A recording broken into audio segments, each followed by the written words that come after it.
Hey, this is Chase Sexton. You're listening to the MotoXpod show.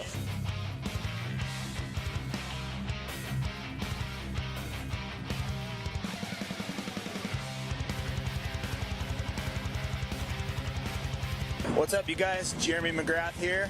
You are listening to MotoXpod show.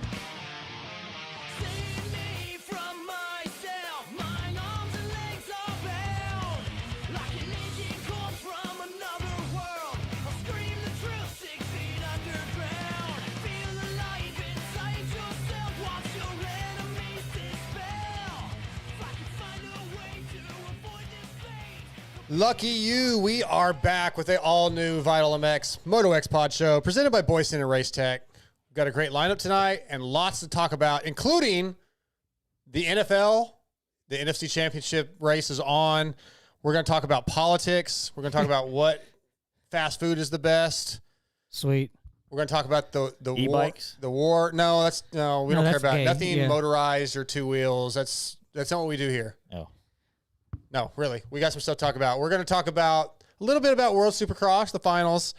We'll talk about what else we want to talk about. What else you guys want to get into? You want to get into our guests? We got some good guest lineup tonight. Yeah. Any topics anybody wants to bring to the table tonight? Well, I hadn't even been introduced yet, so I was kind of waiting for that. Yeah, we'll get there. Oh, We'll get there.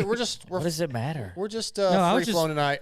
Okay, just going off of precedent. The way we normally do it? Yeah. Isn't that kind of self-important, worried about being introduced? Yeah. Yeah, he wasn't going to speak I feel until he was weird. introduced. Yeah, I feel weird even talking right now. Like this is. So wait, if we don't introduce him, he won't talk the whole show? That's actually a possibility. Maybe we should try that next time. Yeah. We do have a great guest lineup. We've got Muck Off, FXR, Club MX, Yamaha's, Jeremy Martin, Phoenix Racing Honda's team manager, Heath Harrison, and Factor Abita's Colt Nichols, who won a race at World Supercross in Melbourne. We're going to get Colt back on. He was on not too long ago, but we wanted to get him on since he won a race and, see where the beta testing is. It's beta in the U.S., beta in They're beta testing the beta? They're beta testing the beta. We'll get him on. We're going to talk. We're going to do some personality stuff. I kind of gave him a heads up on some few things, but it's going to be a fun show. I think we're the only ones doing a podcast this week because this is the number one moto podcast in the country and off-road. You heard it here this week. Yeah, you heard it here first. Yeah, off-road. We're definitely leaning a little more towards off-road. Lewis and I, in one of our conversations this week, he thinks we should go full off-road. I don't know about full, but I'm in. Yeah, I think we're going to do a lot more. I got to talk to ML. Do I have to start riding off-road, though? Yes, you do. So does Scotty. I would love to just ride. Yeah, but we're going. I think we're going to, or I am going to try to focus a lot more on the GNCC this year and some off-road stuff because there's definitely a niche from that. I'm getting a lot of response for people for that, but I don't want to steer away from the moto side. That stuff looks so hard. It's so fun. It's so fun. I watched I posted my video from Ironman and I watched it back and I was like, I got to be better than that. It's pretty embarrassing. I feel like Dylan took the worst points of my riding. Yes. Sure. And the whole thing is that I never said I was that good, but like it literally starts out with I actually tipped over 3 times. I forgot about the one tip over. I just tipped over, lost my balance. I have questions about that too when we get into free. We'll get to that in a minute. But we're going to start with the Boyesen Open discussion, and I want you guys to remember that Boyesen loves to spotlight their Factory Racing's rider support program, which is a comprehensive support system for motocross and off-road riders. The program offers participants exclusive access to Boyesen's products, yearly discounts, and the potential to become one of their new product development test riders. So join the community of Boyesen Factory Flyers by visiting boyesen.com today. Yeah, we can get into that. I need to make a note of that. My GNCC video, we'll try to talk about that. We'll have some time. But let's start with World Supercross. It's over. Kenny wins the championship 2 years in a row, 3 rounds this year. Scotty, what did you think of Melbourne? It was definitely a better track than Abu Dhabi, a better overall just package. I felt like it was just more enjoyable. Still not the most exciting of events, but better than Abu Dhabi. I'll give it that. Yeah, I mean, it's racing in the off season, so kind of like beggars can't be choosers kind of thing is how I look at it. I thought the track was good. Best track that they've probably done with WSX. I personally think the one that they did, one of the first ones that they did, that the one that Tomac was at and Josh Hill did that quad. I think that was in Great Britain, I think. I don't remember exactly which one it was. That when I was like, dang, these tracks are cool. And then ever since then, I hadn't seen much, but this was the first time I'd seen the track to that caliber. So I like that. I mean, the racing may not have been very good. I thought, there was some drama. Vince Freeze did some, I don't know. I haven't really seen the fallout on that. From this weekend or at Abu Dhabi? No, at this week when he came over on Savachi on the whole shot. Yeah, but now, I know that wasn't really considered that dirty, but it's just like, of course, that he was going to be the guy to ruin the championship drama. It doesn't help that he's kind of always seems to be that guy, but that was borderline. It did. The angle that I saw it from the race footage was just like you didn't see him, and then like all of a sudden like Savachi's on the ground and there he was. Like I don't know if that's quite what happened, but it did look that way. He definitely came from the inside, just swung way outside and took that front wheel out. But at the same time, it's the start of the race. And it's one of those things where, like, if it had been anybody else on either part of that, because Savachi was the only one that really had a chance to compete with Kenny for the championship. So when he goes down and then, like, it's immediately over, that kind of was unfortunate to see that happen that way. But, and, of course, it was Freezy that did it. What'd you think, TJ? Melbourne. It was amazing. Yeah, you don't really care for World Supercross too much. I think it's because I was so let down by it. Like I was excited about the idea of it. Like 2 years ago when it was, or even this year. Even this year, I was like, okay, they're going to get their stuff together. Yeah. They didn't. It got even worse as we progressed into the beginning of the season. Then it got worse as the season went on, and the tracks were terrible, and the racing's terrible. And and then it was really confusing because I caught it on TV and they played them back to. There was a replay and they played them back to back, the 2 rounds or whatever. From Australia, you mean the Australian Supercross final round, and then so I was watching it. And I didn't know what was going on, and I figured it out as I was watching it. But yeah, really and truly, the star of the series was Vince Freeze. I mean. I was just saying. Okay. TJ's about drama. I'm not about drama. I'm about like getting people to pay attention. Would anybody have really paid? If you look on any of the WSX stuff on Vital, on the forums, it is. The only time it gets brought up is because kind of the only thing being talked. The main thing being talked about. Anyway. Seriously, they need to pay him the start bonus they gave Kenny, and just come on. You take out Freeze? They were billing him as like the villain. Yeah, so the heel. We talked about it before the show. Like professional wrestling. Yeah. Should it be? It's almost like they used to be. Not a grudge match, but they'd have those boxing matches where like Butterbean would come to town, and anybody that wants to get in the ring with Butterbean, come line up with Vince Freeze. Is sort of the Butterbean of moto. It's like he's gonna knock you out. And the thing is Butterbean would beat the out of you. You know what I mean? Or Kato Slice or whoever, Kimbo Slice or whoever it was, and that's kind of what. And I'm not making a joke about Vince. I know. I'm saying, good for him because he's found his niche, his place. And we talked about it, and I think you said you didn't know. Is he racing SX? I haven't heard yet. I hope he does. I haven't heard. I mean, he's healed up, so I don't see why he wouldn't. Last year he was hurt, so that was why he wasn't racing Supercross apparently. But yeah, Kenny wins the championship. Well, he's not going to be healed up soon when somebody catches him in an alley. Joey's looking for him. Yeah, Joey's wanting to move down to the 250s. I don't know if Vince will be on a 250 if he does ride Supercross, but that could get. I don't think they're going to let Joey though. I don't think they will either. That's actually part of our X-Brand forum check-in, so we'll get to that eventually. But in the SX2, Max Anstie wins the championship again. He won the Australian championship. He wins the World Supercross championship again.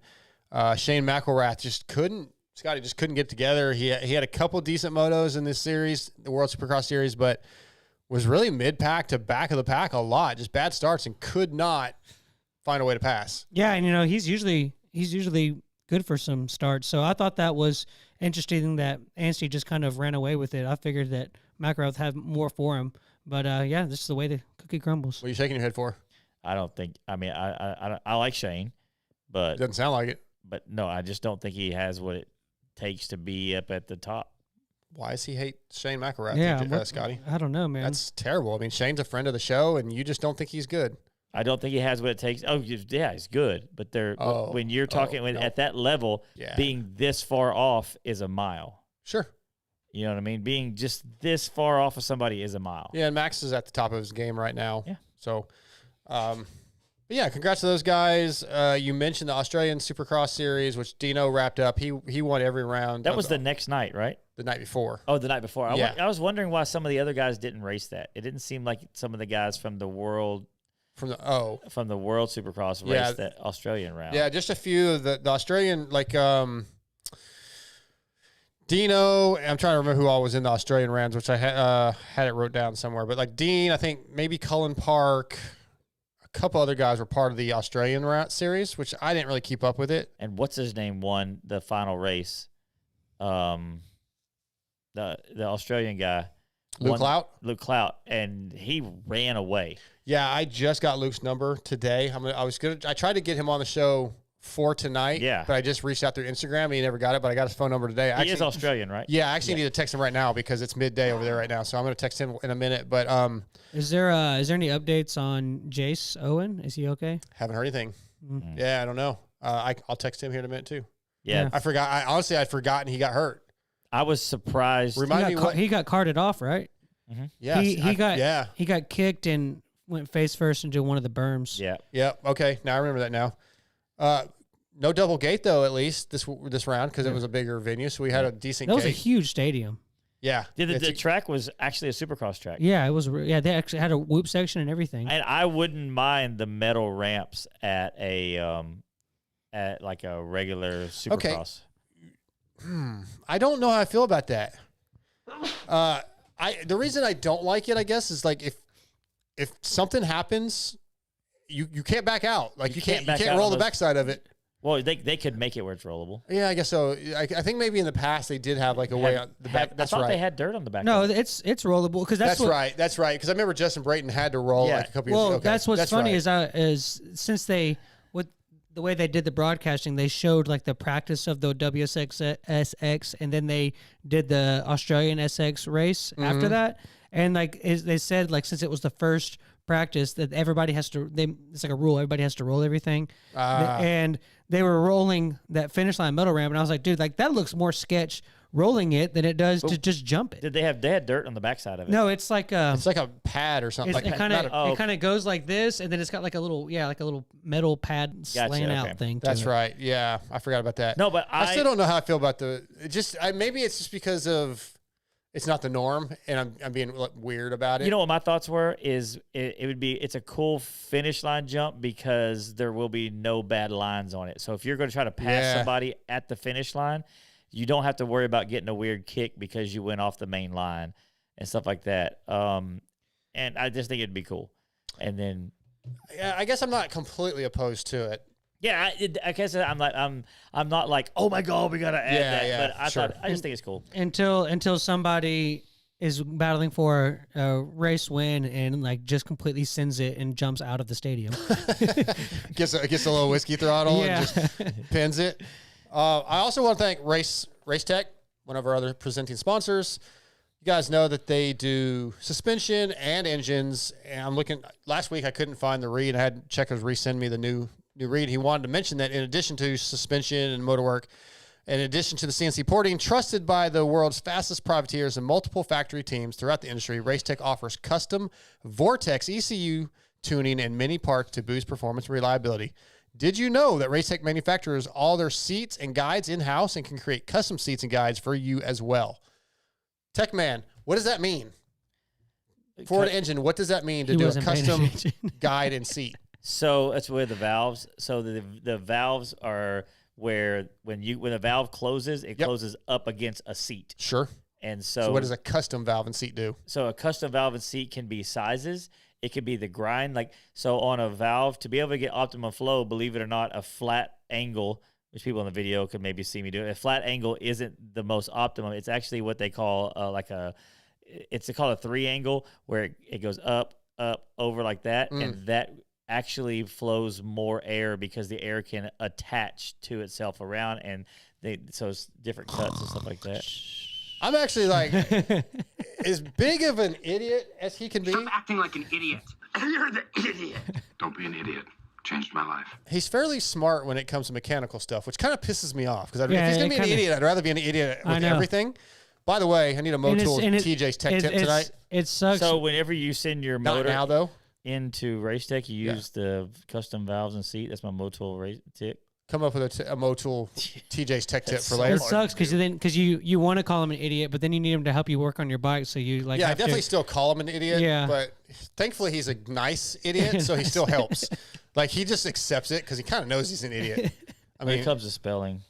huh? When it comes to spelling. Certainly when it comes to spelling and it's so bad. your thoughts on. at least fast he knows, food. right? But then the other day.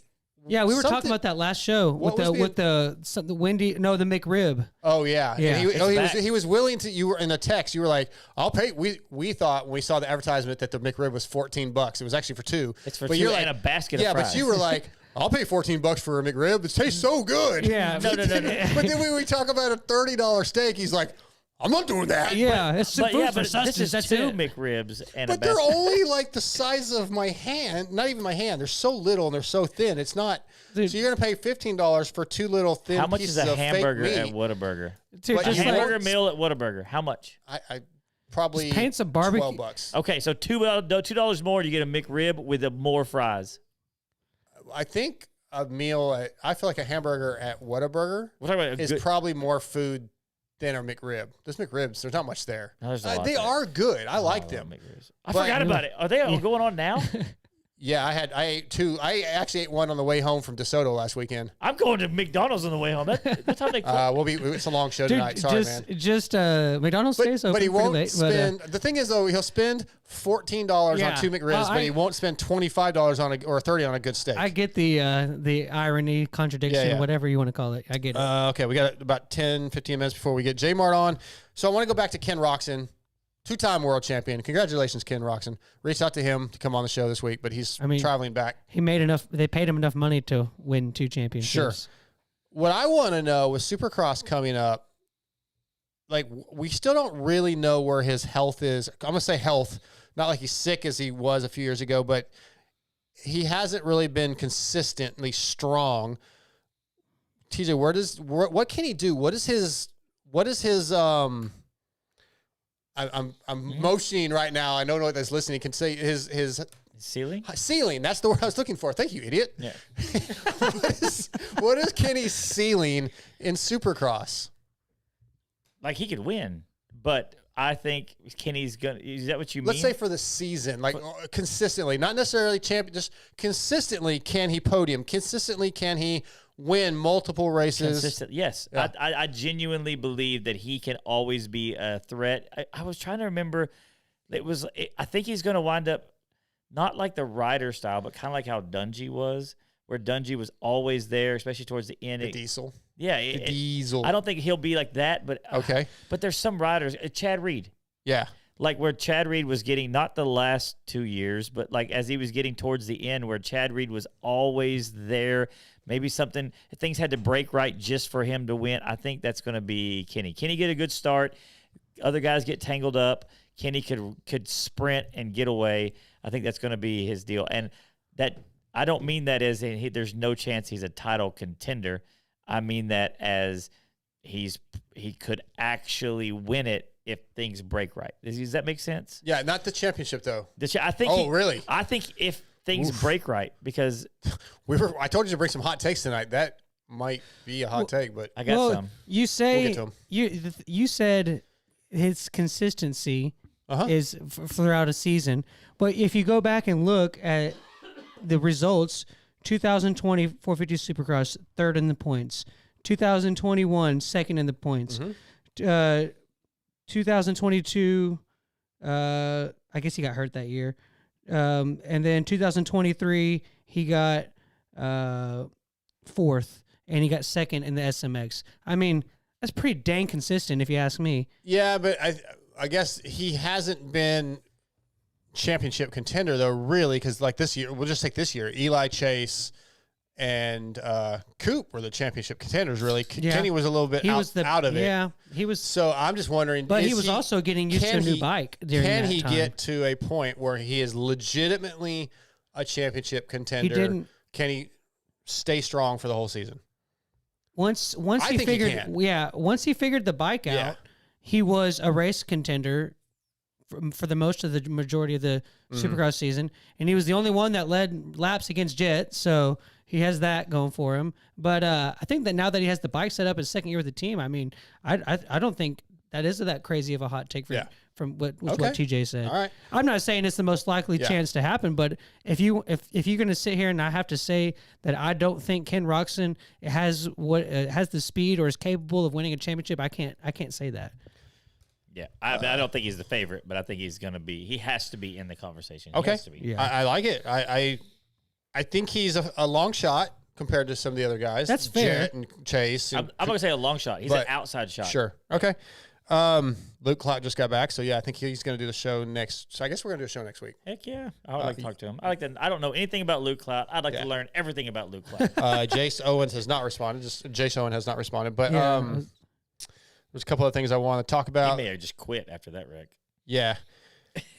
Yeah, That was bad. Getting to J Mart in just a few minutes. I need to text him and let him know. Okay, let's see here. What else do we want to talk about? Arena Cross. Email real quick. Our email is motoxpodshow@gmail.com. Somebody, I think last week I said it 3 or 4 times, but I got a couple DMs like, hey, what's that email?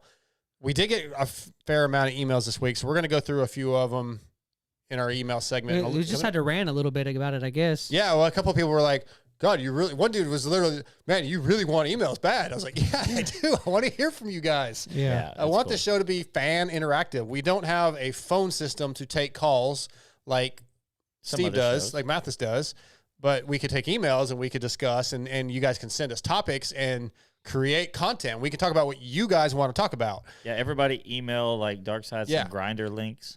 Yes, for sure. Yeah, he's all about that. Yep, yeah, because, I mean, Tinder and... I think Grinder's the gay one, right? Yeah, I got the joke. Okay. I got the joke. I don't know. I was just rolling with it, man. I'm kind of out of the dating scene, so I was making sure I said it right. But like a lot of times, especially during the Supercross and the Pro Motocross National season, Michael Lindsay and Lewis do a race review. Yeah. So kind of ML doesn't really want us touching on that as much because Vital has already reviewed it. So if we you guys have better takes than they do. We do have better takes than those guys. Well, not Lewis. Yeah, even Lewis. No. Yeah, it's not like they devote their entire lives to the motocross industry. A show like, but it would be cool. The point is, if you guys send us emails with really good topics, we might start the show with your topic, and let's talk about that. You know, give us. So anyway, talked about Kenny. Let's go ahead and get into my GNCC video real quick. We've got about 7 minutes. Just go ahead and. The question I have about it, while you're texting, is the fact that track. I looked at the track and it didn't look as gnarly. Yeah, cameras always do that though. No, but it didn't look like the terrain didn't look as gnarly as the race that we all did. No, it was different because the race we did was like, especially the way you and I did a race. He rode around for a few minutes and left. You and I, bike. TJ, did the race and it was rocky. There were spots at Ironman. Which one was physically harder? I'm going to say probably the enduro here because of the rocks. And it was tight. Itself. It was slow. Yeah. Yeah. To me, Ironman is fairly flowy. Yeah. There's a couple sections that are because it looked so much more enjoyable. There's a lot of people. A million times more enjoyable. Yeah. They're like, I'm watching it now. I hadn't seen it yet. Yeah. But it's funny. The video just started off with like you wrecking. There's like a little intro or whatever, like a cold open of my crashes. Yeah. It's like, thanks, Derek. I haven't had a chance to text him yet. That's Derek Kelly, Dylan Kelly, Derek's brother that did that. But no, it was actually like it looked way more fun and like the hills obviously looked hard, but the terrain, it was like, okay, maybe it wouldn't be bouncing off of rocks and roots. No, there's not a lot of rocks. There's the two actual crashes I had. You can't really tell, but it's because the front wheel, I was turning on a route and the front end just slips, right?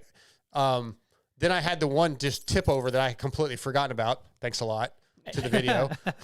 I saw that and I was like, oh, I didn't even remember I did that until I saw it. It sounds like a GNCC race. I'd like to ask questions too. Like, how long was the actual? Is it like timed or many laps? 2 hours? Over 2 hours. So right? there's a 2 hour base time limit. So if you go over depending on 2 where hours, you're done. No, you finished like my finishing time was an hour and 45 something, but So that's you because finished- I was a lap down. Oh, So, like, if you again would go to Vital and read my stories, which clearly from our conversation earlier you don't do, I wrote a review like of I pay more my attention to time the Vitards. I at like them GNCC better. and the people I stayed with, my friends, Mackenzie and Cody. Mm-hmm. Mackenzie's dad raced with us, and he's been doing it a long time. He was talking shit the night before, and he was in a class above me, but he was in one row in front of me. Yep. Well, his total time was 2 hours and 15 minutes because he actually did an extra lap. But in my story, I was like, seems like I finished ahead of you because I finished faster than you did. So in my eyes, I finished the GNCC at Ironman in 2 hour and 45. He took 2 hours and 15. When you say I a win. lap down, like a guy on your row lapped you? No, He was a lap ahead. He didn't lap me, but he made it through the checkpoint before a girl lapped him. Before Rachel Archer, the women's champion who went with us. She was the first row. She lapped me on the very last lap. That's what I'm saying. So she lapped me, yes. So it doesn't. It's not somebody on your road that has to lap you. Somebody who took off that in that field. She hit the white flag. Like let's say she I hit understand. her lap at an hour and 50 minutes. Yeah. They went ahead and threw the white because she's going to hit the 2 hour. So once she went around and lapped me, then I came through and I was done. How many rows were there? Do you know? Oh God, 50 probably. So she went through everybody up to at least to you. Oh yeah. You know what I'm talking about? And it was probably halfway through my last lap that she lapped me. Okay, that's cool. Yeah. So Honestly, we talked because you weren't here when she was on. Mm-hmm. I feel like the women pros should go with the men pros and do the 3 hours, and she kind of agreed, but there's some difference. Yeah. Thoughts on that, but yeah, much like she went by me. It was sort of like I was told the story that night of that show when I was at Glen Helen, and I looked back and I saw Jason Anderson in practice, and he was, I don't know, 500 Anderson feet was doing behind me. GNCC. Yeah. And I saw him, and I said, well, I'm going to get out of the way. And before I could get out of the way, he was passing me. Yeah. I don't know how he made that time up. I looked back for her, knowing she had to be coming, didn't see her, turned my head, and she goes flying by. Like, Yeah. I don't know where she came from. Yeah, but no, I'm just saying as far as like how long was it? So basically the races are like 2 hours. Yeah, right around there. Like the one I did in Florida took me 2:15 because I made Right. the white flag at a different time period. But I know like, I the know one I we never did was know. longer, right? What's that? That thing we did was longer. Well, that wasn't Like all day. Not for me. yeah, it wasn't. was whatever. I don't know. I don't remember how. It was probably about 3 hours total. Yeah, if we had finished, you I did would finish technically. Shut up. I did finish. Yeah, you finished. You just. They didn't score me because Right. this series is stupid and they keep emailing me to come back, and I don't know if I ever I will. know. I get those too. Okay, They didn't even want me to come back. I don't even get those emails. Yeah. So anyway, seeing the video, Scotty, do you think that'd be something you would do compared to since? Yeah, that looks a little more. I would like to just have some seat time maybe before I try to go on the side of a mountain on a bike I've never rode before. Mm-hmm. Maybe a little seat time next time might help. I think I just would like to just go trail riding. Yeah, I don't want to have to do it on a. I don't think I want to I race. want to go back to professional that level. place we went. Was it Barnwell? called Cycle World, Cycle Land, No. where we went when Cooley hit the tree. Oh, that place is closed. Cycle Land. Is it closed already? Yeah. Okay. They're shutting down. Last time I talked dark to Scott, he said that they still had a lease for now, but that was a couple months ago. Okay, maybe it's closing this year. I think that's in the process, but yeah. If you should get a hold of him I will. and let's find out if we can go before it closes. Yeah, Scott Foster listens, so maybe Scott! yeah, let's get us back down there if it's still What? available. Scott Foster. Scott Foster. Scotty Thompson doesn't want to go because he just doesn't ride motorcycles anymore. Yeah, I'm just a loser. Maybe we can have that bike finished by then. Maybe. It's gonna be 2 years. No, it's not gonna. Or I'm not gonna let it get to What's 2 going to be in years. 2 years? That Not has his been bike. I'm talking about my bike. I don't care about his bike. But yeah, the video's up. My story's up on Vital, so go check it out. I'm going to, as we were saying a minute ago, we are going to do more off-road talk. We're going to have more off-road riders, and I want to do a lot more off-road events. Even like watching that video, I was kind of mad at myself because I felt like I should have done better. Yeah. Tony, how do you say that last name? Are you looking at Our YouTube chat? Yeah, chat says I'm not gonna try to say that one. it's Okay. People listening, not watching, have no idea what's going on. So I'm about to tell him in the YouTube chat says Tony, just go with Tony says come try the Odessa. Odessa 100 in Washington. it's a 100-mile race. I know you said that his spelling was questionable. Apparently his reading is. You can't say it either. I can say Odessa. Oh, I was, yeah. I did miss that. Well, it has It's a 100-mile race. Yeah. Hey. In Washington, it's going to be wet and Yeah, ruddy and I don't muddy. know that I'm ready for a 100-mile race. Like, again, it depends, I guess, on How many terrain. laps at GNCC did you do? It was 3 laps at Ironman that I did, and it was. It's a 14, I don't remember. 14-mile loop. No, that one's less. I think it's more like 11 or 12. I don't know for sure. The Florida one was like 13, and I did 3 there. So, yeah, I don't know. I gotta get Jeremy on. Jason Anderson. Any thoughts on him? Any thoughts on how Jason Anderson's gonna do? According to you, he's doing GNCCs. Jason Anderson is? Yeah. That's what you said. I did? Yeah. I think you were talking about Jason Lawrence. Just now? Yeah. No, I was bringing up Jason Anderson to ask what you guys think he's going to do. Oh, in okay. Supercross. No, but when you were describing someone coming up on you fast that you're trying to get out of the way, you What said is he? you I definitely don't said, even know what Jason Anderson's riding. Like what Kawasaki. is he still in Cowie? Yeah. Yeah, we're running a loose program here right now. Wow, yeah, this is the show. Well, started off there was kinda so rough. much stuff going It's on. because you I never thought- formally introduced us. You threw it off. Oh, yeah, hey, in studio. Yeah, let's start over. Scott Thompson running the Dude, cameras. no, I'm and out. TJ I'm out. Smith. Hey guys, just glad to be here. Just glad Yeah. to be a part Yeah. of The all show 3 of starts. us. Yeah. Yeah, I appreciate you guys For being some in reason, studio. I thought he was talking with. Never mind. Because You definitely said Jason There was Anderson when you were rumors like describing that he GNCC. might go ride for Bobby Hewitt and all that. and But then I yeah. haven't heard anything since then. Yeah, because you don't pay attention to what's going on in our sport. Well, that new bike is supposed to be pretty good. You know what I mean? Yeah. And it's supposed to be actually different. It's not just another Cowie. Like they actually made some It changes. did make some changes. So maybe those changes will help him. FXR is designed by racers for racers with industry-leading fit, finish, and performance. Progression is the name of the game with every new piece created. Nice FXR shirt there, TJ. At FXR, we push our brand to the next level to provide you with the best products possible.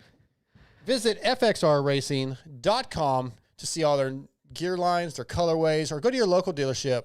See what they have to offer. Try them on. You will not be disappointed. Tonight, FXR brings us from the Muck-Off FXR Club MX Yamaha team, Jeremy Martin. What's up, J-Mart? What it is, boys? How we doing? We're doing good, man. We're doing good. We're running a little bit of a loose program tonight, just talking some smack, but glad to have you on. Yeah, just tonight. We never run a loose program. It's usually, otherwise. it's usually a tight program.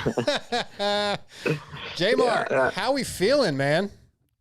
We're trying to get the old body swinging and a jigging, man. We're back on Supercross, and we have some good days. We have some bad days right now. Okay. So I saw you at Millville a few weeks ago for the Pulp Ride Day, and you were saying, hey, yeah, you're still working through the recovery of the wrist, and yeah, it's taking a little while. Is it taking longer? Is it more of a struggle than you expected, or is it about what you thought it would be? It's about what I thought it was going to be. I think I'm still working on trying to get, obviously, more range of motion and strength in my wrist right now. And riding has really substantially sped that up big time, but, I kind of had some nerve damage that was done. So it was kind of pretty gnarly. And the thing with the nerves is it just takes time, right? Like, it's not like it's something that it's not like how a bone heals or whatever. Like, it comes back when it comes back, Yeah. So, yeah.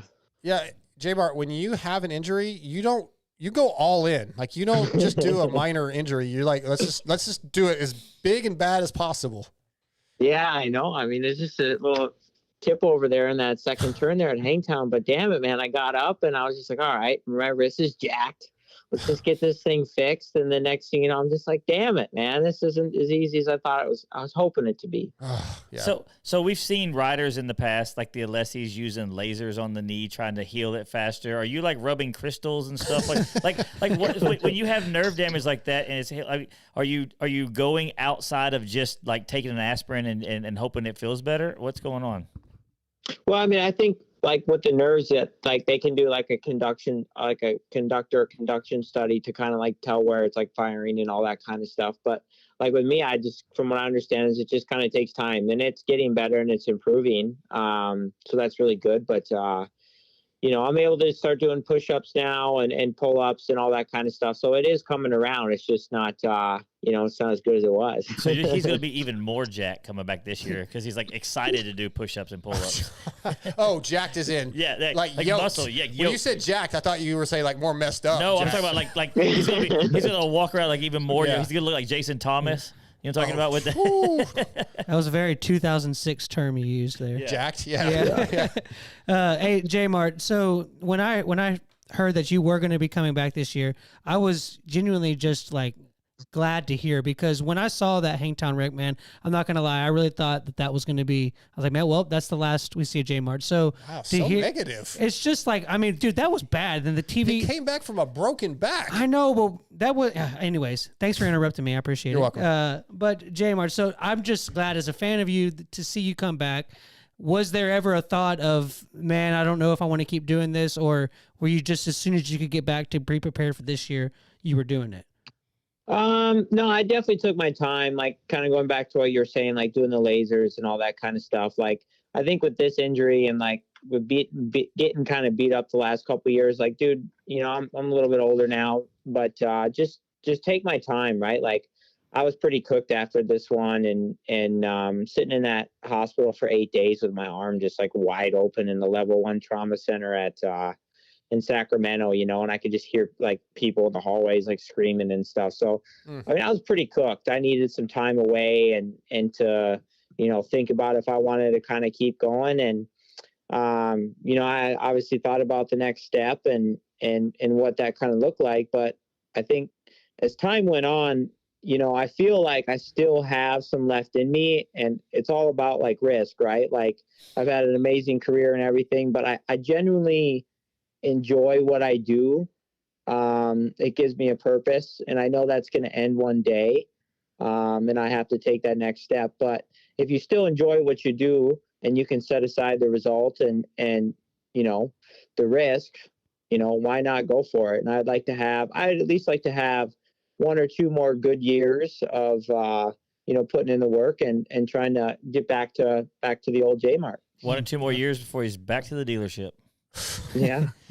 I don't know about the dealership. Maybe running alongside Troll Train, and then, plumbing and fencing and dozing on Millville, Yeah. That I think Alex has been a little bit surprised at how hard that is. Yeah, it's every bit of a grind. I mean, I thought about that too. I was like, God, I go retire and go work for the old man and just get bossed around and Yeah, I don't know. Yeah, maybe you should just keep racing. Yeah, I was like, I like riding dirt bikes, Yeah. Well, you like it enough that it sounds like, if I have my facts right, you re-signed a 3-year extension with Club. Is that correct? Yeah, so I'd actually signed that back in Supercross, and we were like waiting to come out with it. And then obviously I ran out of talent there. got my teeth kicked in pretty hard there at Hangtown. And then it was just like, by the way, J Mart did a 3-year deal. So I'm excited about it. And I really like that the options were there for me. Like if my arm's not in a good enough position for Supercross this year, I can do outdoor only for the next 3 years. There's just a lot of flexibility, 250, 450, all that's in there. So that was kind of the beauty of Club MX is they have more freedom. Yeah, I was going to ask you, the Club MX team, I was out there for a week or so, and I know Mike and Brandon, they work really hard at making Club MX the best it can be, but they don't have the same resources necessarily as, say, a factory team would have. And they're trying to get the bike on the same level. And I kind of want to see what your thoughts were. Like, how close is it to what you've had before? How different are the resources for you? Dark side, you kind of put me in a tough spot here. Well, I'll tell you what, just tell me what the positives are. How about that? Yeah, well, I mean, I'll be 100% honest with you. I mean, this team hasn't, it's a newer team, right? Mm-hmm. And, what they've been able to do in the short amount of time is, I think, really impressive. Like, if you look at, like, the budget that Club MX is going racing with versus, like, KTM, Gas, Husky, Pro Circuit, or even Star Racing, it's like, dude, we're not even close, and we're right there nipping on their heels. And I think the bike it's getting better. And I think with me being on some of these teams, like I've been really fortunate enough, and I've been on kind of the Rolls Royces of race teams, really. I mean, you know, with Star and Geico, and I got to ride a factory HRC Honda 450. So I kind of know what's out there, and I've rode some of the best suspension that you can get, and get all the little widgets and gadgets that, you know. So I think with me, it's just been a little bit of like, hey, you know, what can we do to get it? But then sometimes it's also a little bit of like a political game as well. Like, you know, yeah, not everybody can have that stuff. Yeah, of course. Scotty? Yeah, it's kind of a similar question for you, Jamar. With this team growing, what is some of the things that you feel like that they've improved on that we'll see aspects of this upcoming season compared to maybe last season or the season before? I think with every year that goes by, I think it's just a better, I think moving forward, obviously, I think the bike is going to be better than last year. I think the mapping already feels a lot more responsive and cleaner. And I just think, you know, another year of forging iron, you know, in the fire, really, basically. So it was a big year in 2023 with Club signing me and then us going racing. And then, you know, Marchbanks will be back for 24. I'll be back. And then I think the bike's getting better. And then I really, I feel like there's a different morale right now in this boot camp here. And I'm hoping that, that morale pays off here in the future. Yeah. Cause when I think of the factory teams and then what's next, Club is like one of the first things I think of. So do you feel the same way? Yeah, I do. I feel like, you know, Club is definitely right there, and they're very competitive for a privateer effort. I mean, Anstie, I guess, kind of got her done on that. Is it Firepower? Yeah, Firepower. Mm-hmm. He's probably I would say they're probably like the next best team aside from Club. But I mean, for privateer efforts, I'd definitely say we're up there. You know, I agree. We had some questions from our live chat here in the YouTube. And Tony was asking, are you on the troll training program? I am on the troll training program. Yeah, I've been with them ever since 2021. And do you get a discount? I do not get a discount. I pay full price. Wow. And I get a discount. Come on, man. Yeah, I don't know about that one, Jamar. Yeah, I'm on the full-on gold program, you know, and I'm doing everything that everybody else does, and if anything, I'm kind of a meathead, so I asked for a little bit more. So 745 Moto had asked if you were on the 250 or jumping to the 450. You kind of touched on that, but on that subject, do you ride the 450 much? He's been are you riding it, kind of getting the feel for it for maybe a future plans and stuff like that?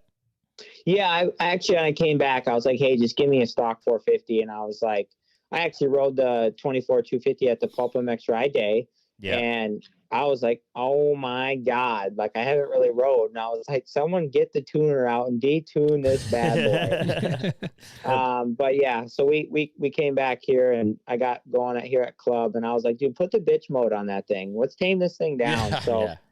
I've been riding that, and I enjoy it, but I think for me, like I'm 148 pounds. It's a lot of bike. So I definitely enjoy riding the 250, but I mean, I think the 450 is something that I would like to do, and I've done well on it, but it's a lot of bike, and it's a lot of bike and Supercross. Yeah. So I have a personal question. You and Marchbanks are on the same team and basically the same bike. Is there anything that y'all can interchange with you being shorter and lighter and him being a giraffe? Like, as far as suspension to me, is there anything that y'all could take from each other's bike at all? Definitely not. I mean, like Garrett, like it just towers over me. He has to like look down at me, and I'm just like, get out of here, you freaking man child. You know, he kind of bulldogs everything, and he's like, yeah, give me some tie front end axles and make my shit rigid, you know? And I'm just like, hey, I need some cushion up here in the top of the fork. Like, let's get rid of this rigidity. Have we ever seen two riders on a team that are so different on the same bike? I mean, I have to think about it. Yeah, but that's crazy. Yeah. you mentioned, you were talking about riding the 450 and like maybe wanting to race it again if the opportunity comes about. But after Alex did it, I think Alex somewhat regretted it. Maybe not completely regretted it, but it was more difficult than he expected. Do you still kind of want to do that full time, like do a full season on a 450 at some point? I mean, to be 100% honest, not really. Okay. I mean, I'm not against it. Like if I obviously if the opportunity presented itself and, I felt like things were clicking and we were driving. Yeah. But right now I do, let's just say 9 or 8 rounds of Supercross on a 250. You get a break and then you do 11 rounds of outdoors and then you do 3 races at the end of the year. If you're in that, SMX playoffs deal, right? Like that's enough racing. I mean, these 450 guys, they hammer. That's 17 rounds of 450. You get like 1 weekend off, and not to mention, I mean, the tracks are gnarly for the main event. I mean, you're down to the concrete. And like the timing that you have to have, just like in a 250 in a rhythm, just to go triple, it's just like wide open, Oh, thank you. And then I was out here on the 450 and I was like, whoa, what's back or down here? I'm over jumping shit. And I'm just like, whoo, just take it easy, So, I mean, I have a ton of respect for the guys in the 450 class, and it's a different animal, man. And like with me being a little bit smaller, I mean, I don't blame Big Al or myself for, sticking to the 250. Right. Yeah. In what scenarios could you potentially point out? Is that even a possibility, or is it something that you've looked into at all? I think I was one of those cats that slipped right through the cracks. Okay. Yeah. Yeah. So with the new rule changes, you're good. You haven't heard Mathis, bitch about this enough, I mean, I Scotty? have, but I just didn't know J Mart's exact scenario. Yeah. I'm sure Steve. Mathis used to rail on me about it, but I think now he's kind of like, he doesn't approve, but I think he gets it, And he brought up a good point, and maybe you can put some insight into this. Scotty did. Scotty did. What? He brought up a good point about that points. What do you think about some of the guys that the rules pushed them out kind of early? Should they be allowed to come back? Like Joey wants to. Yeah, Joey really wants to, and I'm kind of indifferent. I don't really care what if y'all want to race 250. I like the 250 better than the 450 myself. I get it. Yeah. So I was just curious what your thoughts are as a competitor. Like, what do you think? I mean, obviously I'm not the rule maker, and I've been able to make a living and to do what I love by, unfortunately kind of doing things that I didn't want to do or whatever, or taking some flack for it. So, I mean, I don't blame Joey for wanting to come back, and I see his point in it. I mean, I'm doing the same thing too. So, I mean, I guess I support it. I mean, either way, the 250, it's still good competitive racing, and I'm pretty sure if he had a full-blown factory, Kawasaki or Triumph 450 ride or just like whatever, you don't think he'd take it, Of course. No, but I mean, I'm with you on the 250s. I have no problem with guys. No, I don't racing either. The 250. Nope. I'm okay with it being however they're going to do it. But I just didn't know if the people are like, I'm sorry about your luck, buddy, but Agreed. You mentioned Marchbanks and your teammates a minute ago, and 2 things with your teammates. It looks really weird watching Marchbanks on a 26 because I feel like that's troll. It's Big Al vibes. Yeah, huh? yeah. It really is. It looks weird. I was looking through Club's Instagram. I was like, did Troll go back? What, did I miss something?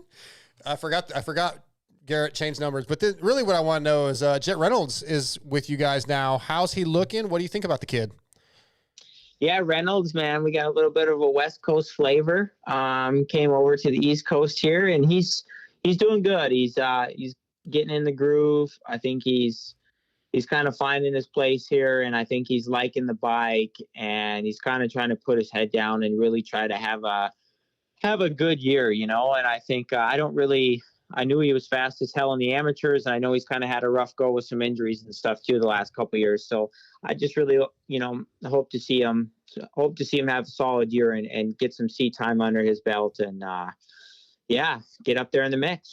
Yeah, I do too. I think there was a moment a couple years ago where mentally he was almost ready to check out. And I'm glad he didn't, because the kid's got a lot of talent, and I definitely want him to have a legit shot at racing professionally. So yeah, I'm hoping for big things for that kid. I've talked to him a lot since he was an amateur, and yeah, I think I just want good things for him. So I hope it does work out. I'm looking forward to seeing what he does. Okay, I want to ask you a question about this. I asked Dean Wilson this a few weeks ago, and I actually got some shit about it. Yeah, because you're an a-hole. Yeah, I guess they didn't like how I worded it, but I basically asked him like if he saw himself still as, I used the word like an elite rider. So I'm going to ask you the same question. Obviously, outdoors is your specialty. Do you feel in your heart that you're still a guy that can go out and win a championship? I would say, do I feel like I can win races, or do I feel like I can be competitive? Absolutely. But if you look at, like, I haven't really been in a championship run since 2020, and that was kind of the last time I was healthy outdoors with Dylan, right? Mm-hmm. So, I'm kind of my hardest critic on myself. So I feel like right now, like, I feel like I just kind of need a year to rebuild. Like, to be honest, I'm not really thinking, oh, I'm going for a championship this year. I think for me, it's more of like, hey, let's just try to let's get back to the old J Mart that you could count on every weekend, fighting for a podium or fighting for a win, or doing some, a shit start and coming from behind, and you're like, dude, that dude was moving, right? Yeah. So I think that's kind of where my mindset's at and my priorities at. It's not really about the championship. If it works out, great, man. But I can tell you what, like, if I am in the championship hunt, let's just say for 24, I'm definitely not stressed about, like, oh, it's do or die, right? Like, I kind of look at the bigger picture. I'm kind of beyond that now, Yeah, a little bit of maturity. Sure. I like it. I think that'd be beneficial to you too. Yeah. A couple more things for you, and we'll let you go. Yeah, we had one of the guys in the chat mention it as well, and I just kind of wanted to see how the whole club team was going, but they chat specifically asked how Phil was doing. Everybody wants to know about Phil. I wasn't even going to ask a Phil question this time, but the chat kind of, we got to. So, how, who's the fastest guy at club? How's Phil? Who's the angriest? Yeah, who's the angriest? I think we already know that, but how's club? I would say club is good, man. It's definitely the club life, that's for sure. I think Garrett's probably day in and day out. I'd say Garrett's the fastest right now. We call him the king of practice. He crushes it. And Filthy Phil's as grumpy as ever. I think he'll come into the shop, and the other day I had a smile on my face, and he's like, what the fuck are you so happy about? He's riding dirt bikes, Phil. Yeah, right. Yeah.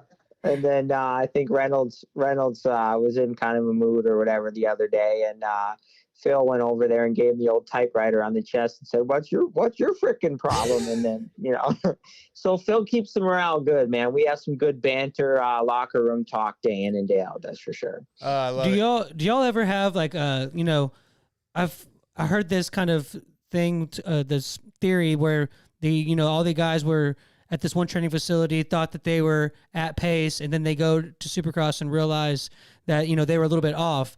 How do you guys bring in other people? Do you feel like the pace is comparable to what other facilities have? Like, do y'all address that whatsoever? I mean, that could be kind of the case for everything, like, right? So, like, obviously we have the guys here at club, and then you guys, you have the people at, let's just say, Star or Triumph or MTF or like whatever, right? Like, you kind of just do your work, and, we all been doing this. I've been doing this for a little while. So you kind of go off feel, and then, race day is always the great equalizer. You can always feel like $1 million and you can have your track dialed, right? Like, we have 3 Supercross tracks here, and come East Coast time, come February when I'm ready to race, I'm going to be ready. I'm like, dude, I'm shredding, right? And then when the lights turn on, it's always a different story. It's the greatest equalizer. So I feel like I don't really get too caught up in, who I'm around. You're always just kind of pushing for excellence and trying to get better, Absolutely. Okay, so last question. I've been doing these little personality questions to wrap these interviews up. So I want to get your best childhood memory non-moto. Non-moto. All right, let's see. He lived at a track, so it's going to be kind of tough. Well, I'm sure the family did something that wasn't motocross. You might have been just going out and playing in the snow with his brother and sister. I don't know. We'll find out. Shut up, Scotty. I'm trying to think here. I would say, oh man, that's a good question. I've had a lot of great memories, but I mean, this is kind of kind of moto related, I guess, but like just getting road tripping with the family to like go down south on a Christmas break, like just new dirt bike, new gear and everything. And you haven't rode in 4 months, and you get the boys together and you're road tripping, and, just hammering down south, and then going and eating out and just living life, Okay, I'll accept it. It wasn't exactly non-moto, Jeremy, but we'll take it. Yeah, that's all I got. It's all I got off the top of my head right now. No worries, man. I appreciate you coming on. My guys, this is my troll training teammate here, Scotty, TJ. Yeah, you two are just getting out of shape because we're dealing with our fans. Do we have a lot of? Do they have more questions? No, they're ragging Scotty. Oh, that's good. Troll training though. You're J Mart. I've been on the troll training program about 3.5, 4 months now, and I know. I see you. You're hammering, dude. I see you on the troll training stats. Where everybody can see up and see how big of a week you're having. Sometimes you get up there, and I'm like, damn it, man, he's hammering. Hey, on those stats, does he have to put in there all the Tim Tams he ate? Yeah, you should see his face. Yeah, I still snack a little bit. Your brother I had him on a few months ago, and we were talking about the food program being my biggest struggle. Because I do like snacks. I've never really eaten healthy. And he basically was like, well, you are not exactly training to be a professional athlete. Like, if you want to have a cookie or two, you can. It's like, yeah, you just screwed up. So, I mean, definitely. I mean, that's kind of the beauty of it. I mean, I ain't on the super strict diet either. And, you have a hard day and you train. I mean, by all means, I'm going to get into something and have a little, I got to have a snitch, just a snitch or something. Absolutely. I caught him eating 3 Musketeers, I think it was, at the ride day. And I was like, yeah, I'm done now. I'm going to go work out, and then I'm going to come home and having a couple Oreos. Yeah, that a boy. It's all good, but we're riding a lot. We're feeling good. So yeah, your brothers, him and John are killing it. I appreciate those guys. Yeah, boys. All right, J Mart, we'll let you go. Thanks for your time tonight. And yeah, can't wait to see you back on a bike at a race. Yeah, boys. Thank you. See ya. That's Jeremy Martin, brought to you tonight by FXR. Always a good time. So what's going on in the chat room? It's all good. I just handled it. It's fine. Fill me in, TJ. No, he handled it. He did. But I want to know what's going on. Let's let the listeners know. Everybody was calling him a liar because nobody had noticed where Clay Walker had asked how Troll was being treated by Phil. And Jeremy. Oh, yeah. Sorry. Jeremy was being treated by Phil.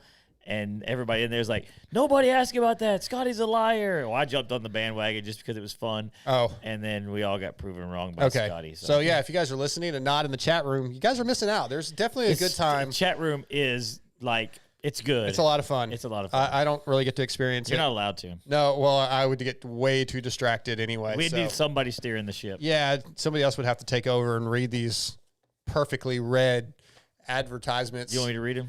No, I'm doing fine. I mean, he always says that somebody else is going to do it, but they never. I never relinquished to do it. Well, if you would remind me before the show, I would be like, maybe I need to make some copies, and then I'll give you some to read or whatever. That ought to be fun. Yeah, and then TJ actually has another idea of that we need to try to do, and we just haven't ever implemented that with ad reads. I just gonna need to be here a little more often. Yeah, if you were ever here, it might help. All right. All right. Before we get Heath on here, I was looking for another topic that I had wrote down, and I am super disorganized. So if you guys are listening, just hang on for a second. We already talked about what? Oh, I thought somebody said something. Sorry. You want to do hot takes? Squirrel. Let's do. Do we have time to get into that? Well, we're gonna do TJ's hot takes. We've got about 3 to 5 minutes before I got to get. So let's do TJ's hot takes. Okay, we got 2 of them. Okay, and each of mine they're like a double. So we did double hot take. 4. Well, in a way, a quad hot take. I'm gonna say quad take. My 250 hot take is Juju and Bolin will both make podiums. Like Juju, I thought he was doing futures. Is he in? No, I think he's in. Okay. All right. You might be right. I wasn't sure. Wasn't that why Bolin left? That's big. He took Bolin's spot. Yeah. Okay. Oh, yep. Well, hey, if we could just get you to pay attention to the sport. Yeah, man. I mean, you're the one that actually has the job. I have a full-time job. Yeah. Yeah. So I think Juju and Bolin will both be consistent podium contenders. Consistent? Yes. Okay. How many podiums is consistent podium contenders? It's a 9-round series. I want to say every weekend they will be on like up there battling for podiums. Maybe wins, but I'm going to say podiums for sure. And I think that they're going to be in the top 5 every time. I think Volan. Okay, so if they're on the same coast, that's 2 podium spots. I know. And you've got Pretty hot take. No, I'm not saying that Hayden, they're going to be Jakub. on it every time. I'm saying they're going to be consistently okay. contenders. All I think that they will. I mean, Volan is going to ride West Coast. I don't know that for sure, but that's where he's from. That's where he wants to be. That's why he took the PC ride, because he was able to stay in the West Coast. And Juju, he's from out there too. And he'll be on West. I just believe it. Okay. What's your other one? My other one is Jet will clean sweep A1, meaning he'll win like qualifying, everything. He'll get first in everything. Heat race, main event, 250 main. Yeah, he'll race both. Sexton will be off the podium. Ooh, that's a hot take. Yikes. That is Okay. a hot take. So who is your 450 podium? Wait. Can I ask him a question about that? Yeah. Does Sexton end off the podium because something happens while he's battling the Jet? He just get beat. Clean gets beat by Who else? Knew everything. I think it'll be. I think there's a good chance that we're going to wind up with a random person on the podium. Like, and I say random. Kyle Chisholm? No, not that. Not that random. No, and this is kind of that's a lava take. I think like Kenny and like I told you, he will be up there. I think Kenny will have a good chance at a podium, just because he's been racing, he's coming in fresh, and off of like a good race series, he's comfortable on the bike, and then probably Hunter. I like how they said he's been racing, but he's coming in fresh. No, but I mean, he's coming. I know what you mean. They got some time off. It's just funny. After a good season of racing, and he looks fresh on the bike. He looks comfortable and all that kind of stuff. So, yeah, I think Sexton will be off the podium because it's a new bike, and I mean, A1's weird. I don't think it's going to be indicative of the season, but I think it's going to happen. Any thoughts, Scotty, on his hot takes? Or Chase not. I mean, when he said Chase not making the podium, my thought was Chase goes down either battling Jet or trying to stay in front of Jet or keep up with Jet. That's what I thought he was going with. But he's just like straight up like, no, he's just not going to be fast enough. That's pretty hot take. Yeah. When's the last time a KTM's been up there? Cooper was in the points battle last year. But no, I'm talking about like at A1. At A1. Yeah, I would have to go back. Coming in on a new KTM, right? Yeah, it's going to be. I don't totally think you're way far off. Yeah. But, Guts Racing, Andy Gregg and the Guts Racing crew have been providing the best seats and foam in the industry for years. For 2023, they've added Kawasaki to their complete seat lineups, as well as a color teal to the gripper material options available. Also new for the 2023 are options for your e-bikes. They have complete seats for the Talaria and Super 73. And covers for the Segway and Sur-Ron, and they have options for Honda, KTM, and Husqvarna. So visit gutsracing.com. Tonight, Guts Racing brings us the Phoenix Racing Honda's team manager, Heath Harrison. What's up, Heath? Hey, how's it going, Jamie? It's going good, man. How you doing? How you feeling? Big race weekend? Yep, feeling good. Busy, wide open. It's starting to get down to crunch time. KP starts Arena Cross this weekend. Yep. Unfortunately, I won't be able to make that, but yeah, so round one, they're actually doing a doubleheader. So it's round 1 and 2 this weekend. Round 1, obviously Friday, then round 2 Saturday. And then that's in Boise, Idaho. And then next weekend in Madison, Wisconsin's round 3. And then it kind of takes like a little break until the first weekend of January. So get these 2 first weekends out of the way and then kind of get everything situated a little bit better and go from there. And then obviously with Dylan coming on board and having Cullen return for East Coast 250. So yeah, it's getting busy. It's getting interesting and yeah, ready to go racing. Yeah. You just said getting busy. I don't feel like it ever slowed down. I don't think you ever got a break between everything going on with, like you said, Dylan and getting ready for Arena Cross, some team changes, J-Law, you racing Mini-O's. There has not been any downtime for you and the team. Yeah, you are correct on that. Actually, Mini-O's was probably my downtime because I was there and I couldn't really do anything else other than be at Mini-O's. So, right. Yeah, no, that was fun though. Got to go race. Probably shouldn't have been there, but I had signed up like 2 months before the whole Dylan thing came about. And then obviously the J-Law stuff was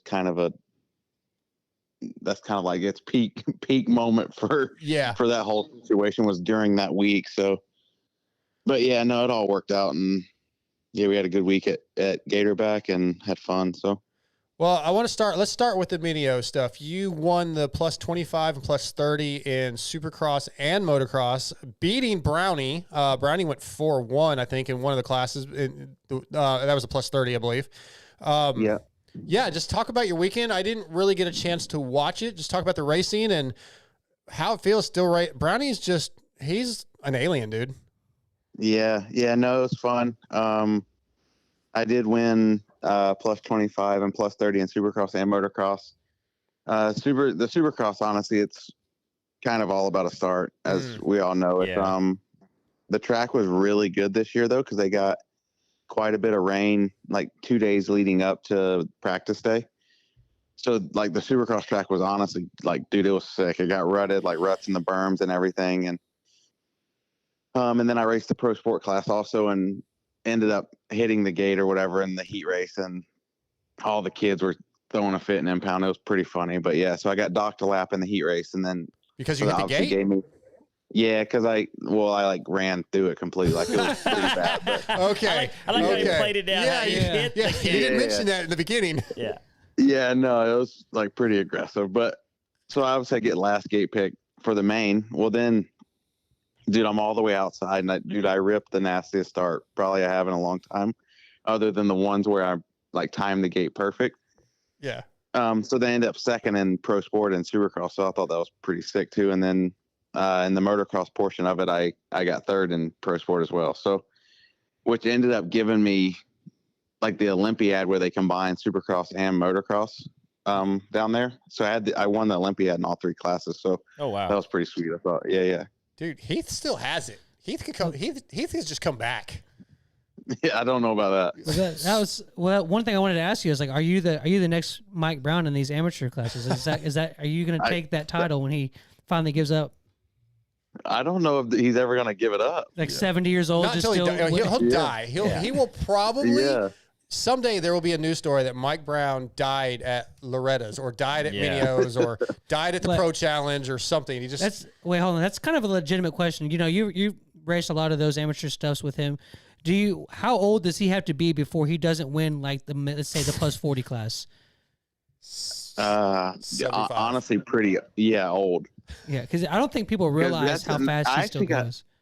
I actually got asked that same question at Minio's by one of our mechanics. And I'm like, dude, honestly, the next class I can race at Loretta's age-wise is 40 plus. So that's 10 more years for me. You know what I mean? I'm not trying to race Pro Sport for 10 more years. Well, that's what I was going to ask you about racing him is beating him one of those things where you feel like you just won like a Supercross championship? I mean, you beat Mike Brown at an amateur national? Honestly, I think he's tougher than like the Pro Sport classes. Yeah, that's what I mean. So how stoked afterwards were you? Like, I beat Mike Brown. Yeah, like it's. I don't know. Maybe it's bad to say that, but it is like pretty cool moment every time it happens. You know what I mean? Because it doesn't happen that often for a lot of guys. So. Exactly. Yeah, he races our local. Yeah, he races our local pro challenge thing that we have at Swan. Yeah, and he's. I feel like Heath. Have you ever been to that, Heath? Yeah, it's been. Probably 4 or 5 years since I went, because I used to actually live in Texas for a while. Yeah. There, so it wasn't too far of a drive for me then. But yeah, he always is. He's never really that far off the pace of the guys that are winning that. He's always like top 5 at least. It's crazy. And that's a tough one for him, I think, because that like Swan's such a fast track, and it's not like it's super technical. You know what I mean? Where like Gatorback this year was really technical because he won the last moto, like beat us pretty bad. The one he went 4-1 in. Mm-hmm. Yeah. And dude, it was just super technical, and it's that where he could just kind of pick his way through the track, and he's so good at that. Yeah. It's impressive. Yeah, we still claim Heath here in East Texas. So just so you know, we still claim you here. Yeah, perfect. I'll take it. Though that is another one thing I wanted to ask you. Was that the roughest you've ever seen Minios? Because on TV, those kids were flipping into corners. And it looked Yes. just like straight trenches.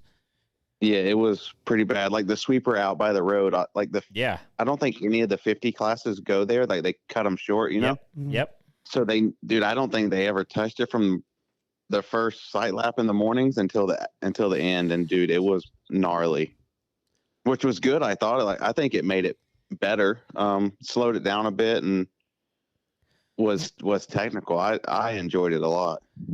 Yeah, we've been there. We've been there when it was dry air and hard pack and real fast, and that back sweeper going into those rollers gets pretty fast, pretty dangerous.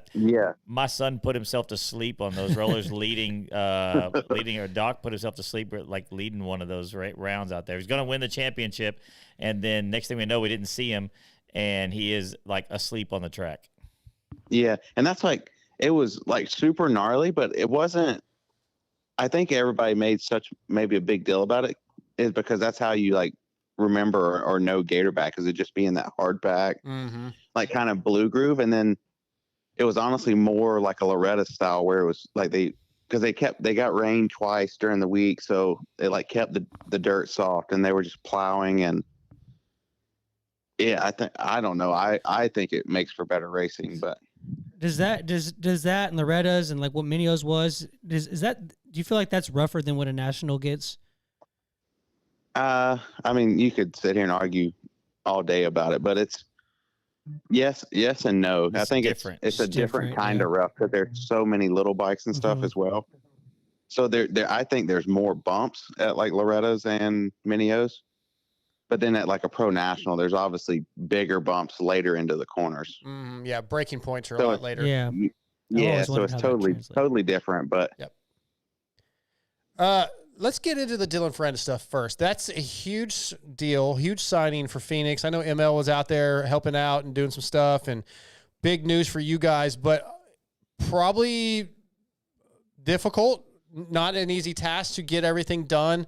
As a team manager, just talk about how that whole process has been, the stress levels, what's positive about it, maybe if there's been any negatives, just what you learned from the process. It's not easy by no means, but it hasn't been hard either. I don't think with myself, David Eller, our team owner, and then Ziggy, Rick Zilfelder's partnered up with David. So it's all like with us three kind of joining together and putting our thoughts together. And Josh Weisner, that was at Geico and then was at HRC and then I believe at TLD Gas, he's coming on board as well. So it's honestly, no, I think the only reason it's been maybe tough is because of the short amount of time we have to get ready for A1. So other than that, it's been easy. Dylan's been great to work with. He's been super appreciative, super understanding of like how short of time we have and how maybe new this is to us as in Phoenix of having somebody of his caliber in the 450 class. He's training at the Lawrence's compound down in Florida. So that's kind of probably been the toughest part for me, is just going back and forth from here in North Carolina to there. Sure. Yeah. But other than that, dude, it's been pretty freaking easy for what it is. You know what I mean? So that's good to hear. Yeah, we've all been fans of Dylan. He seems like a really good guy. I don't know why he's not like a fan favorite sometimes, because it's just because he's French. I think. Every interaction we've ever had with him has been positive. Yeah. Yeah, and that's and I'm guilty of it, like, because I was like, you obviously hear all the negative stuff about everybody. You know what I mean? It's very rare you hear the positivities of anything. But yeah, dude, like as soon as we met, like obviously it's a little awkward maybe at first until you get to know somebody, you know. But as soon as you get to know them and like figure out who each other are as people, nothing to do with even racing, just as like friends and like going out on the lake or whatever, you know what I mean? So it's, dude, he's just a good dude. Him and his wife, they're just really good people that are in a foreign country and don't really, I mean, they've been here obviously for 7, 8, 9 years, however long it's been now, but still every time I've ever been like to Europe or overseas, it's no matter how many times you go, you still feel lost in a sense. You know what I mean? Of course. Yeah. So yeah, no, and I think that's the part people don't look at, even for like not just Dylan, but like Vial and like all those guys. Like it's got to be uncomfortable. Of course. Yeah. Nobody wants to be away from home and their family. And Dylan and Nastasia left everything to move here and decided they're going to make this their home and chase his dream. And any person listening could just think, okay, if me and my wife or me and whatever had to move next week to a different country and just figure it out, most people don't really want to have to do that. It'd be very uncomfortable. You're right. Yeah. Or to like the normal person, it's like, oh, dude, that sounds cool. Let's do it. But it's like, no, it's not like that at all. No. Like, until you get there and you realize like you can't order food. Like you can't. Yeah. There's a lot of like the little stuff you don't think about. Sure. And then you get to the track where you actually feel kind of comfortable, and then you have some dude holding the Pabst Blue Ribbon yelling, obscenities about being French. Where's that from? I don't know. I'm just making up a scenario that I'm he sure likes is Pabst. He likes Pabst. Okay, Blue Ribbon. like you meant like a fan at the. Yeah, it's just some random dude. Gotcha. Yeah, hanging out over the fence.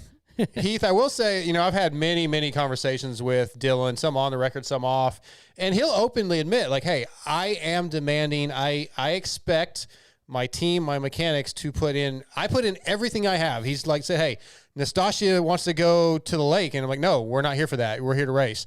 And that's, he's 100% here and he expects his team. So he's demanding. That's not easy all the time. So I know you guys are probably prepared for that, but that's going to be part of the learning process, is figuring out, hey, this is going to be different, I think, for Phoenix than, not that you guys aren't in there to be the best you can be in all the years you've been around, but this is a little bit different level than you guys have had before.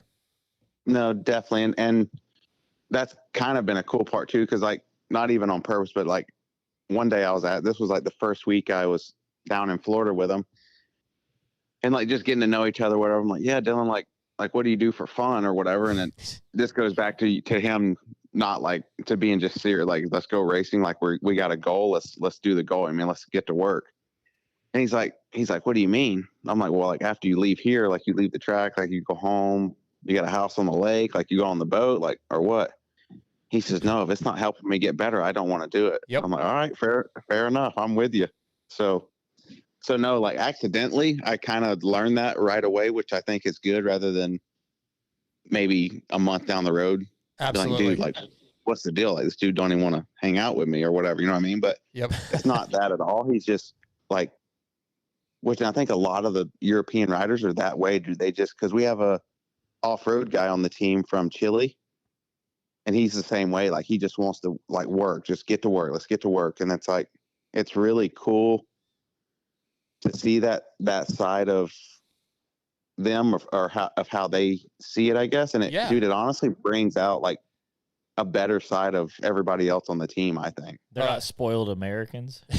Yeah. Well, dude, it literally is that way. Like, the Americans are soft. Yeah. It's funny because I literally, like the conversation you just said, I've asked them together, like, oh, this week we had an off weekend. Did you guys go do something? And he said, like, it's hard because Nastasia wants to go to a movie or whatever. And I'm like, no, we're not here for that. Yeah, exactly. And they're like, right now, like, obviously we're not going racing next weekend by no means, but so like I can still like text with him back and forth or whatever. And then I was just down there Monday and Tuesday, and he's like, once racing comes, like, I won't text you back anymore. I'm like, all right, we'll screw you too. You know what I mean? Like, and he's like, no, not like that. He says, that's when like I don't want to be on my phone. Like, I just want to focus on my job. And he said, you'll just have to go through Nastasia. I'm like, oh yeah, perfect. Like, that's cool. Like, no worries. Well, if he doesn't text you back, that's a dick move, because he texts me during the season when I ask him to come on the show. He responds. So okay. He better, you better, hey, dude, I better respond to your team manager. Damn. Yeah. Like, he might take him a little I'll while. have to see him every weekend, so he has no choice. Yeah, but. it might take him a little while, but he does get back to me. Yeah, cool. Go ahead, Scotty. Sorry. Yeah, no, it's all good. Heath, with you being in a team manager, I think that's a good fit, because you're still capable of riding. You can help with testing. You know what the bike needs to feel like. You're still winning championships in your own right. Beating Mike Brown. How does exactly. How does how does your goals as a team manager, what you want to accomplish, align with what the team owner is trying to do? Like I think like exactly, we're both on the same page. Because I rode for the team in 2018, and Arena Cross when failed was still the promoter for it, and it was the same team owner then, obviously. So we've always kind of had the same goals, even at, like me as a racer and him still as a team owner, you know. So just moving forward, and that's he owns a very successful construction company, and his thing has always been like he'd rather hire an athlete over somebody that has a degree in college, wherever, because the athletes are always trained to want to win and to better themselves, you know. Which I think is obviously everybody like on our team, mechanic wise, crew wise, have all raced at one point in their own ways or whatever. So it's all, and then our team owner race as well. So it's everybody's in it for the same reason, I think. Everybody obviously wants to win, but then you still kind of have, I don't want to say this the wrong way, but like you have like obviously your different goals for each guy, you know what I mean? So it's, yeah, of course. You obviously gotta be realistic about it too, you know what I mean? So, and that's where I think everybody on the team is on the same page as far as that goes. So nice. It's pretty easy. Yeah. All right. I'm going to ask you about a topic, and if you don't want to touch on it, that's fine. Recently you guys had to let Cody Schott go. Not easy for him. I think you guys had a really good relationship. Was that one of the more difficult decisions you had to make as a team manager? I would assume it was. Yeah. And it was honestly, that was one of the toughest phone calls and I've had to make as being in the position I'm in. Cody's a great kid. We have a good relationship still. He was very understanding of it and it was nothing bad on his part. Like that's kind of the hard part. Like it'd be easier if he did do something wrong, you know what I mean? But it's comes to a point where you want to put all your eggs in the right basket. And it was getting to the point where we were getting maybe quantity of riders was too many. And we couldn't put all the focus that each guy needed to help them be the best they could be. You know what I mean? So it's, in my eyes, like we're not that we're hurting them in a way, but it's like, man, like, dude, like I feel guilty not being able to give them the attention they need. You know what I mean? So, okay. That makes sense. Yeah. Yeah. Just maybe spread a little thin with, I get it. Right. Yeah. So no hard feelings there. Obviously, I mean, was tough on both parties, but yeah, no hard feelings. Cody and I, like, we still talk. He still lives here in North Carolina, probably 15 minutes from me. So yeah. So, no hard feelings there. Yeah, of course not. I didn't think there was. I knew it had to be a difficult decision because I felt like there was a good relationship there and you guys helped Cody out. And yeah, he's really good people and I hope everything works out. He figures out what his plan is. So we don't have a lot of time left with you. We have some questions about the J-Law experience. Whatever you can tell us, like how did you feel it went while he was there? And then like, I've heard different rumors of why he left. He's kind of been somewhat vocal about it. What can you tell us about the Jason Lawrence experience? I can tell you dead nuts of how it was for me. Okay. I don't really have nothing to hide. He don't either, honestly. And so it came about, it all started with the Ironman GNCC. And okay, backtrack growing up, like when J-Law won his title or whatever in Supercross, like I was just always a fan. Like I don't know if it's because he was like the bad boy or whatever. I mean, it was just the fun guy to watch for me. So fast forward to Ironman GNCC this year, Scott and David text me and said, hey, like Jason's into it. Like he wants to come to Ironman, do the GNCC. So I'm like, all right, like sick. Like we got the bike, we got the gear and everything for him. And then there's always those thoughts or whatever of people in the background. So, he ain't going to show up and all this stuff. So you're obviously thinking that, whatever. Well, then he shows up, dude. The dude was sick. Like he was fun to be around. Just the Jason Lawrence that I remember seeing on TV. You know what I mean? Just kind of whatever came to his mind is what he said. And I'm about to say J-Law being fun to be around doesn't seem like it's out of the realm of possibilities. Yeah. Well, and yeah. So, but like, that's kind of how I remember him. It's just like the dude just talking crap, like just being J-Law, you know what I mean? So, yeah. So that weekend went great. He had a blast at the race, and then everybody went home, whatever. Well, then I actually reached out to Zach Mashburn because he used to be my riding coach when I was in Texas and Alabama a bit and stuff. And I reached out to him. I said, "Hey, what do you think about doing a riding school if I can pull it off with me, you as in Zach, and J-Law?" He's like, "Dude, we can pull that off. Like, let's do it." So then he got in touch with Josh Woods, I believe, and Josh at GPF, and Josh like, "Yeah, like just let me know a date and we'll try to figure out if the track's available and stuff." So then I reached out to Jason, and he's like, "Yeah, man, just let me know." So I'm like, "Oh, dude, like sick." Like he's just down to help out and like whatever. We'll make pretty good money with this, I think. And so then he's like, "Hey, what do you think about me racing GNCC?" And I'm honestly like, "Jason, dude, like you did a 2-hour race in the industry class. I understand you can maybe prepare a little better, but I said, those guys are no joke." Cause he was wanting to race XC2 next year. Yeah. Yeah.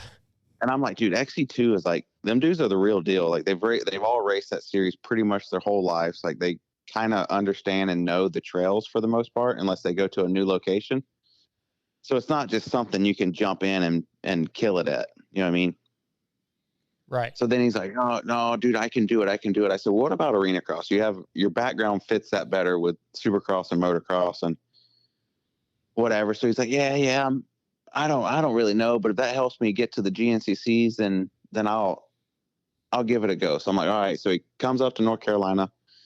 We get him a bike, let him use one of our vans. He's going riding every day, staying at the apartment in the shop, and he's just kind of doing his own thing, like whatever, like being easy, like nothing bad in any way, just kind of doing his own deal, you know what I mean? Mm-hmm. Brings the bike back. One of our guys would prep it for the next day, whatever. Well, then after a week or so of riding, he starts coming back and he's starting to say how he's feeling good. Like he's posting all this stuff on social media too, of how he's like feeling better, feeling like himself and whatever. So I'm like, all right, dude, like I'm gonna ask him what his goals are results wise. Like if he's really feeling this good, you know what I mean? Yeah. So I shoot him a text. I'm like, hey, what's the goal for results? And he's like, well, round 1, 2, and 3. Like I'm gonna be goofy, like I said on Swap Moto show. He said, but by Daytona, I think I can be winning. And he said, I don't know if I said that on Swap, but like by Daytona, I want to win. And so and he said it'd be very un-team manager like for me to disagree with him.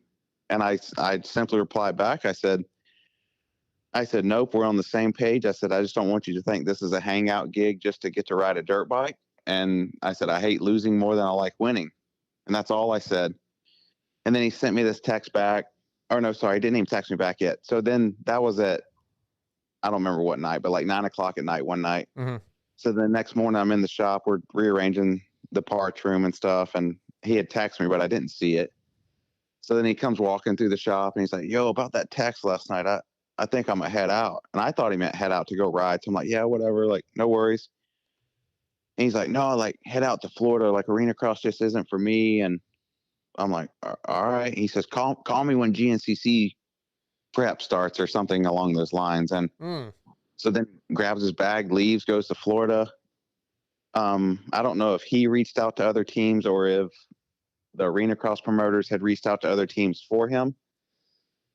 And then obviously the other teams told him no, they had already had their plates full with their guys in arena cross.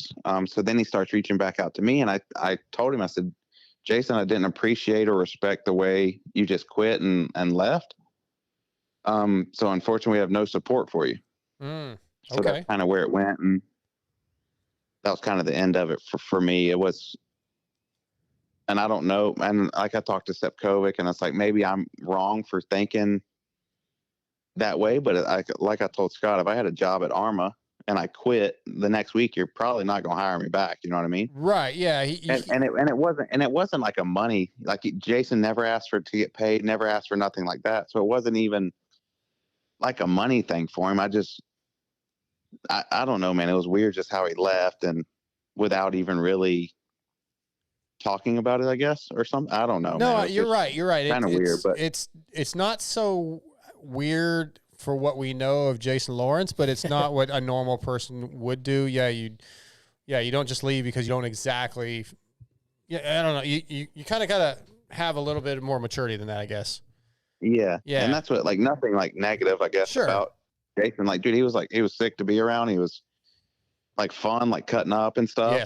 Yes. But yeah, it was just I don't know, man. Just kind of a weird deal. All right. Well, I appreciate you giving us that information. I actually have a listener question from Twitter about Jason Lawrence, so I'm going to ask this. Let's see. I'm scanning through it. It says Jayla looked fast or even good. He said Club MX, but I don't think was he riding at Club some? Yeah. Okay. He was riding. He rode Supercross the first day, and then he literally came back to shop. He's like, dude, like I was scared. Like I don't want to do that again. Can I just go ride like their outdoor track? Where I'm like, yeah, I don't think that's fine with me. Like just go ride at this point. I mean, get some seat time. Well, this guy on Twitter, Johnny Lancaster, wants to know if you felt like he looked fast or even just good when he was riding. I honestly never went to the track with him. Okay. So all I saw was the stuff on social media, like the videos and everything. But like the videos I saw, because I saw some stuff that didn't get posted on social media as well, just from like iPhone clips or whatever of the day he rode Supercross. And it's like riding a bicycle. You don't really forget. Like obviously you lose endurance or whatever it is, but like, dude, his whoop speed still looked good. Like I don't know. I mean, you don't lose the skill, right? So yeah. So I think I don't know how to say it, but I guess the skill is still there. So sure. You know what's amazing? There was no measuring stick to like compare him to KP or whoever. You know, of course. What's amazing about that is like, and hopefully he's still going to race and all that kind of stuff. But how, like, what it could have been, I guess. Yeah, through his career in general. And it was. And like the only day he rode Supercross was his first day on the bike, so it's like God, that ain't even a good comparison, regardless. You know what I mean? Right? So, yeah. I don't care if you've been riding for the past 6 years. You know what I mean? So it's he was a very naturally talented guy on the bike. Yeah. Well, Heath, man, thanks for jumping on here with us tonight. I appreciate it. It's been a little while since we had a chance to talk. Thanks for having me. Of course, a lot going on with Phoenix Racing. Looking forward to watching KP this weekend in Arena Cross. Good luck to the team, and yeah, man, thanks for coming on. Yeah, thank you guys. Been a pleasure. Absolutely. Take care, bud. See ya. Heath Harrison, Phoenix Racing. Thanks to Guts Racing for bringing them on tonight. We got to get to Colt Nichols here in just a minute. TJ, you okay, man? Yeah. You're dragging ass. Yeah. If you guys are watching on YouTube, TJ's been up since what, 2:30 yesterday afternoon? Like 30 hours. Right yeah, because he just drove in from the oil field and came in. It's dedication. And I can't argue that. I was here You were still early. here before Scotty. But I got here a pretty decent time today. Yeah, you guys were fine. But yeah, so thanks for coming in, TJ. And yeah, it's good to have you in studio. Let's work on getting Colt on it's funny here. that you get here that early just to sit there. I'm actually friends with. Yeah, we shoot the shit. Yeah, we talk a little bit about what we're going to talk about on the show. We never do that the weeks that I come in. Well, it's because you get here last minute. We don't have time. Oh, my God. I mean, when you get here 3 minutes before showtime and we when does that ever happen? Set up cameras and... Do you... Like, are you being serious? And I showed up 3 minutes before we started? That's a little bit of an exaggeration, but sure, I'm just giving you a hard time. I mean, the countdown starts... I always forget. Scotty gets butthurt real fast. Oh, my butthurt? Yes. I didn't realize I was butthurt. You didn't. It's because you're so used to being butthurt. Oh, my God. All right, our next guest of the night's on the line. He's going to be brought to you tonight by WUSA, which is your source for all things wheels. If you're looking for a complete set of wheels for your bike, we have something for every budget. If you want to use the same wheels used by Eli Tomac, Cooper Webb, Malcolm Stewart, Christian Craig, Chad Reed, and Jeremy McGrath, just to name a few, we have what you need. Visit WUSA.com. Use that promo code MotoXpod Show to save. Tonight, WUSA brings us Factory Beta. I want to say Beta, TJ. I do. I just say Beta just because it's just weird. Factory Beta pilot Colt Nichols. What's up, Colt? Hey, how we doing, guys? We're doing good, man. How are you doing? We're doing good. We're recovering. We've been down pad the past few days. The travel got us coming back from Australia. Got a little sick from the travel, of course. Worst timing, but it happens, man. It's all part of it, you know, traveling the world. That's something that'll happen every now and then. But no, I've been good, man. I've been laying low past few days, trying to get over this thing and get back on a normal sleeping schedule. Jet lag's been real as well, but no, man, we're doing good. I've never made the trip to Australia, but I hear that's one of the more difficult ones. Yeah, it's tough. It's a long one for sure.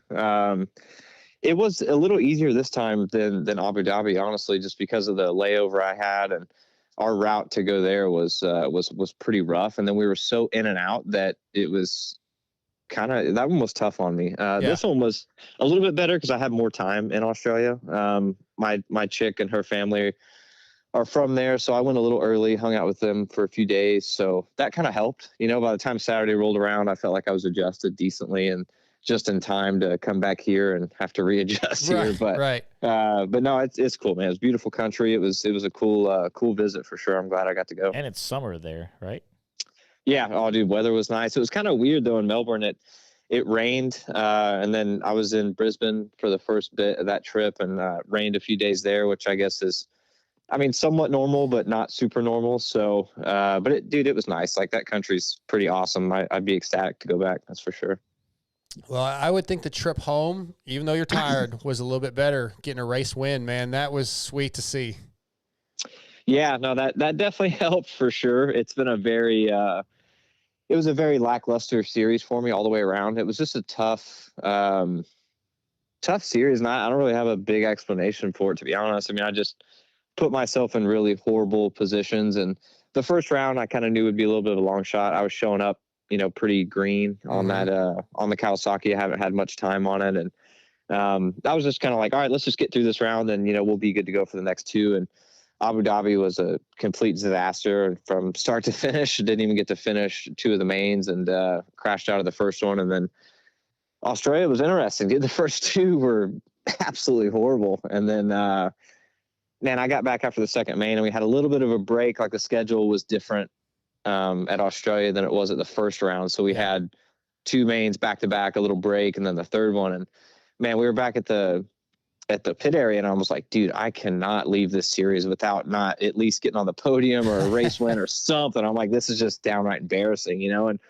we went back and I was just like, I got to get my head in the game big time and try and just get a good start and just see if I can run a pace, you know, because it was kind of deflating, to be honest. And I went back up to the gate and just, you know, tried to stay focused on what I needed to do. It was kind of normally, you know, in a situation where you go like 15-13 or whatever the hell I went in the first two mains. That was it, 15-13-1. Yeah, I was about to say, I don't even know what the hell they were, but it can kind of deflate you at times, but, you know, and you kind of get down on yourself. But, dude, honestly, after this, I think it was the second main event, it was pretty comical because me and Kyle Chisholm passed each other probably 4 times.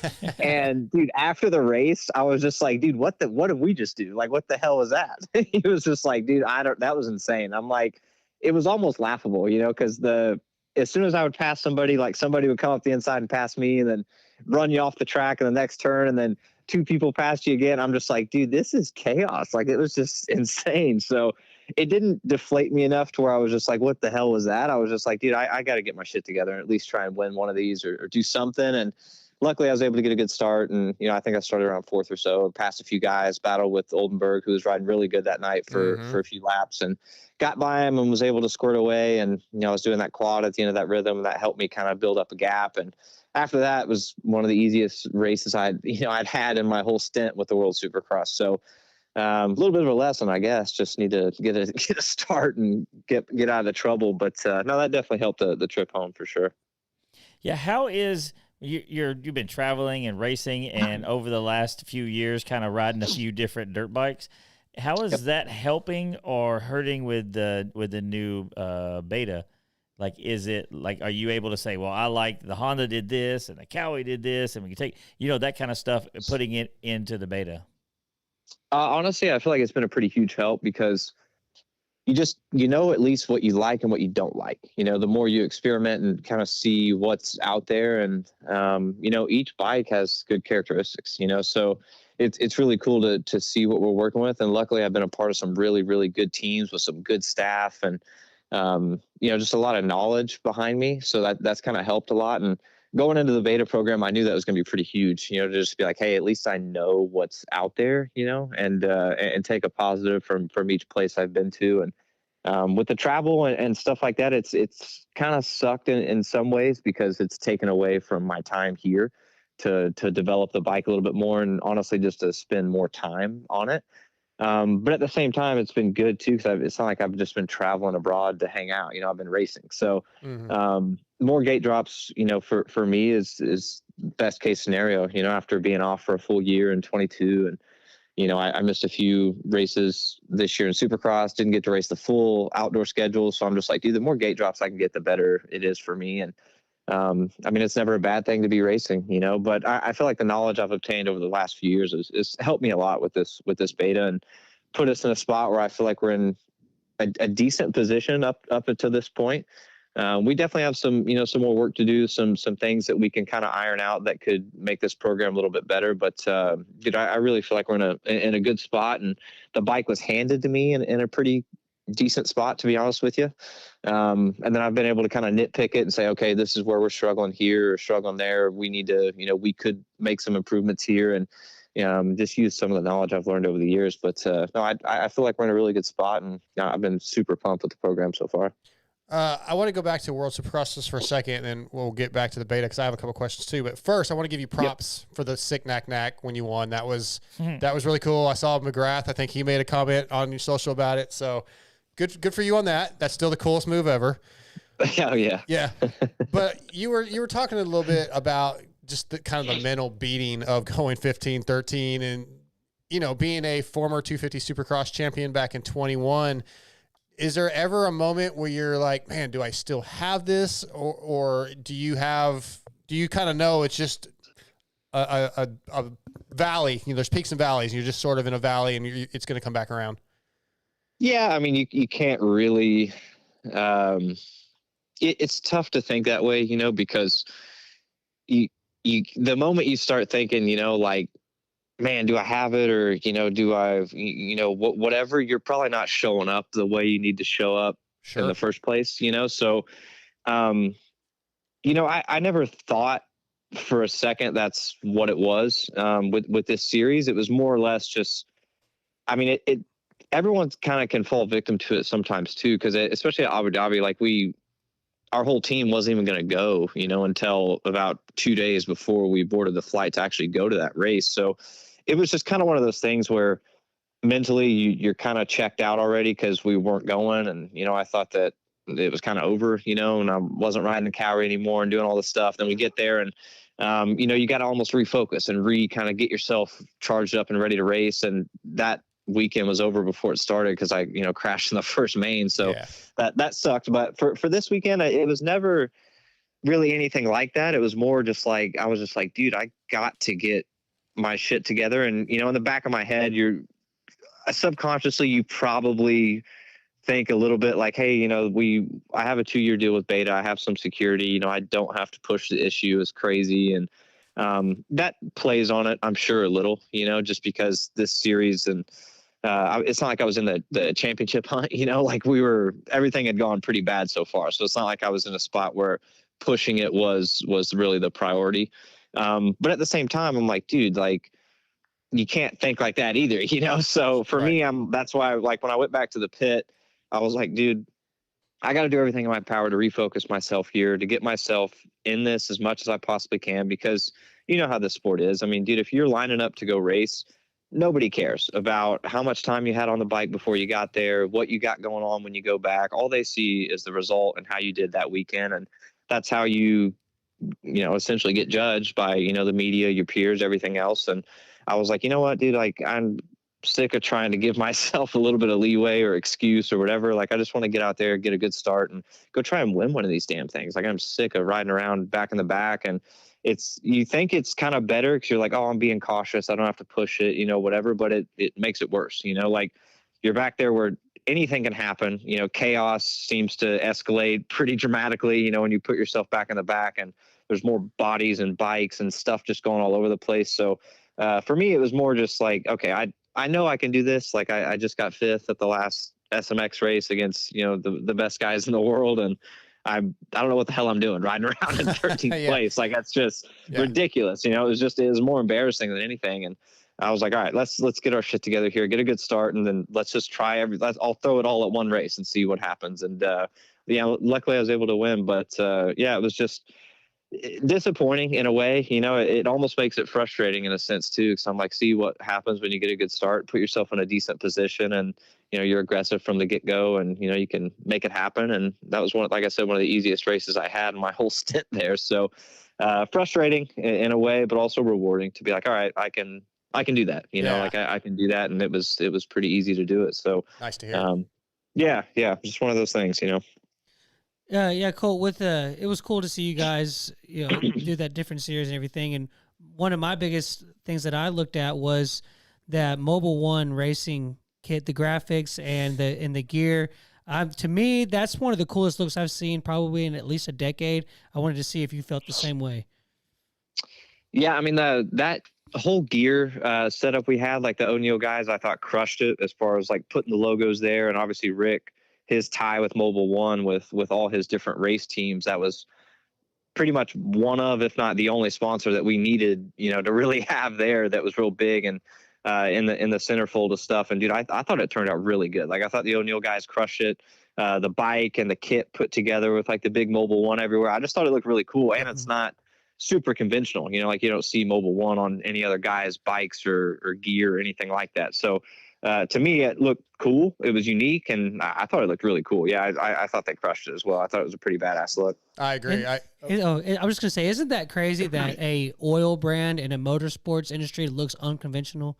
Well, it honestly is. Yeah, it's that's crazy, but it is. Yeah, it looked really cool though. Like Maxim or Motul. What is it? Endemic? Is that the word? Endemic guys, but like Mobile One is a non-endemic sponsor, so that's cool. Yeah, not on their chest either. Oh, that's true. Yeah. That's true. I thought it was sick.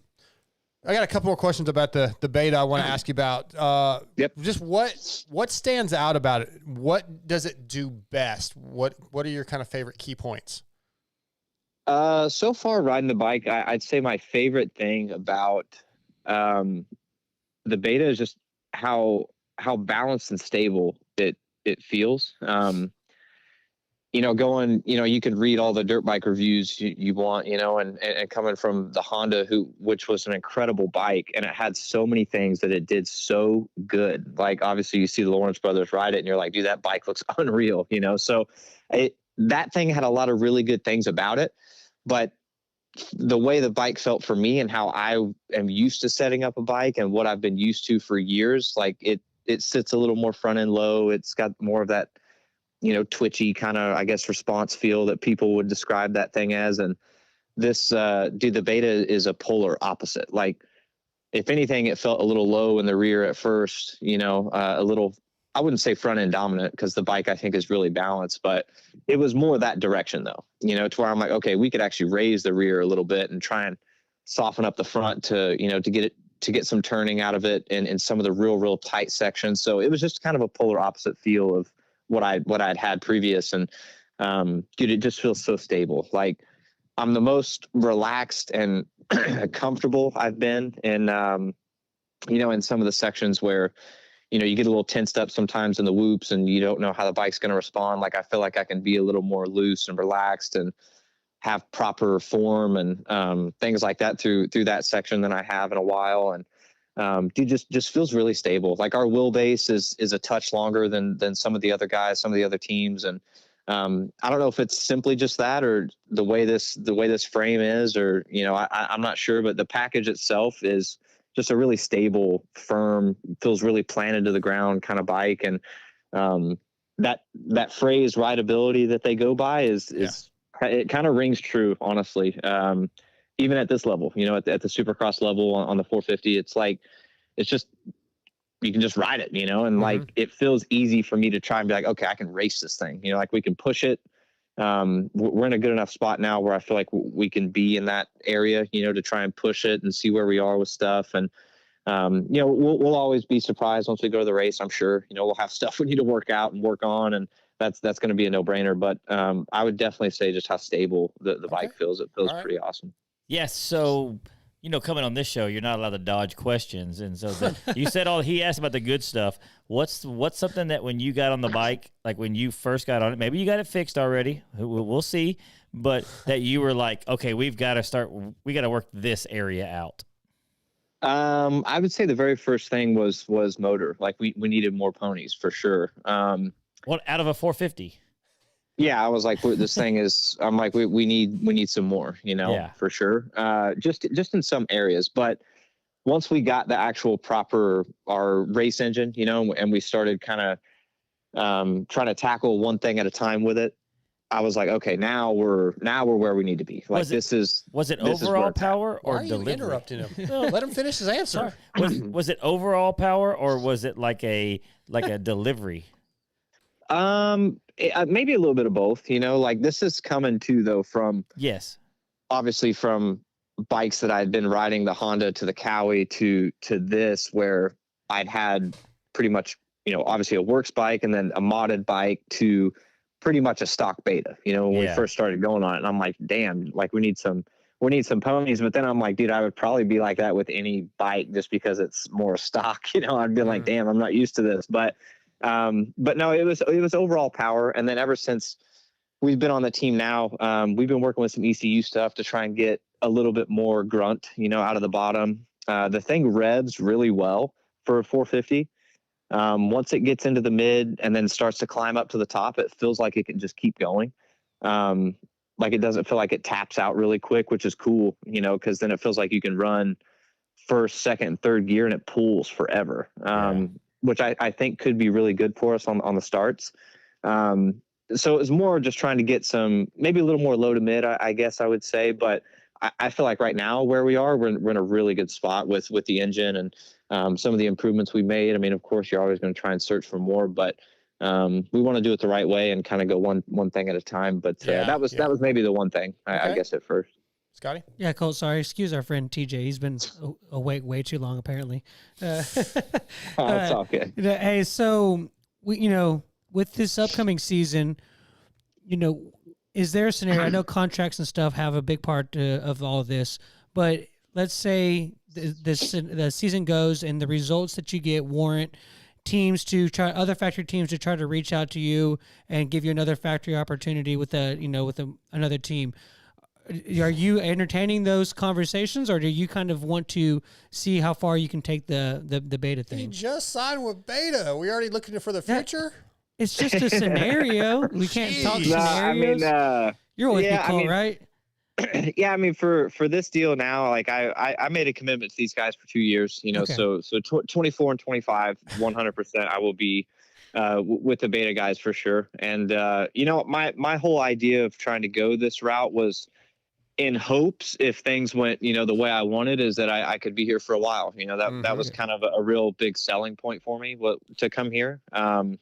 Was that and maybe future possibilities beyond, even the next 2 years that I signed with these guys for. So, like I said, I'm happy where we are. We're a smaller team. We're a smaller budget compared to, factory Honda and some of the other teams I've been on. But, dude, I'm really happy with the team and the things that we've been doing, and where I'm at, I'm very happy and content to be there. So I do really feel like we could surprise some people for sure, and there's going to be times where we're like, what the hell is that?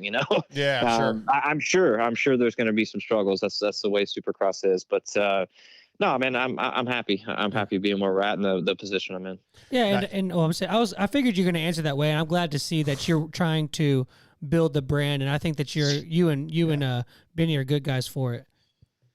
Yeah, I mean, I think so. I hope they saw my value and mainly just the experience, and places I've been and, the things I've got to do. And obviously winning a title, it was awesome. And, I have a lot of stuff I feel like I can still accomplish in the racing world. And it's really tough for me too, because, you was on factory Honda, and that was an amazing opportunity and something I would never, take away, because it was just an incredible opportunity to be there. But, that was also my 450 rookie year. Rookies, it's tough, when you enter the 450 class. I don't care if you're 16, 20, or in my case, it was 28. It's tough, to enter the 450 class and to be a rookie. And see how that class is and how gnarly all those dudes are and how rough the tracks get. And you just don't really know what to expect until you go. So for me, no matter what, I feel like I'd be in a better spot going into this year. Cause I'm like, well, at least I know what the hell to expect, you know, and how this racing is. So, so that excites me, you know, cause I'm like, all right, I saw what it was. I know what I need to work on and, you know, some areas that we can improve and, just for myself personally. So I'm excited, man. I think there's a lot of room to grow and ability to get better with this program. Awesome. Tonight, Colt Nichols brought to you by WUSA. Colt, you came on the show not that long ago, so I'm not going to keep you very long tonight. Mainly, do you have one more? Well, we have a question from a listener. Okay. We'll do one more moto question. I've got a couple personality, and we'll let them go. Yeah. Okay. Well, the question from the listener was just what does he think about the beta fan base? From Hal Simpson asked about what he thought about Hal did? Yeah, Hal that's did. my buddy. Hal's good people. Yeah. Oh, love that. Yeah, dude, I've been blown away because I've gotten hit up on social media like ever since I signed with Beta about how excited people were that I was riding a Beta and how much everybody that's like ridden one loves it. It's kind of astonishing, to be honest, like how many people have hit me up and been like, dude, I love my Beta. It's awesome. And, you know, these are probably weekend warriors or whoever, you know, I'm not sure, but they're just so in love with the brand. Like anybody that's has it or that's rode one or, you know, whatever, it's kind of crazy. And they're just excited, you know, like everybody that I've talked to seems like they're excited. And I don't think there's been a whole lot of like negative, you know, feedback as far as me being here, and everyone seems pumped, and that makes me excited. I'm like, well, shit, that makes me pumped to be a part of it too, you know? So no, it's been nothing but positive. I've been pumped on it. Love it. Good question, Hal. All right. I'm going to give you 3 rapid fire questions, and then I texted you a personality question. We'll close it out. All right. All right, rapid fire. Right. Let's get it. Favorite movie? Oh, damn. The Old School. Good one. Nice. Favorite band or musician? Band or musician? I got a few. We'll go. Right now, I've been on Tyler Childers pretty heavy for country music right now. Gross. And then, oh, you stop it. You stop it. And then Drake is my favorite, like, I guess, rap pop artist, I guess you'd say. Okay. Favorite snack? Favorite cheat snack? Cheat snack. Back in my day, it was anything Little Debbie. I'd take it down. Now, I honestly don't know, dude. I don't really snack that often, I guess. I don't know. All right. We'll go with Little Debbie. All right. Now, the question I texted you, any 2 people, alive or dead, that you would like to sit down and have a conversation with, and why?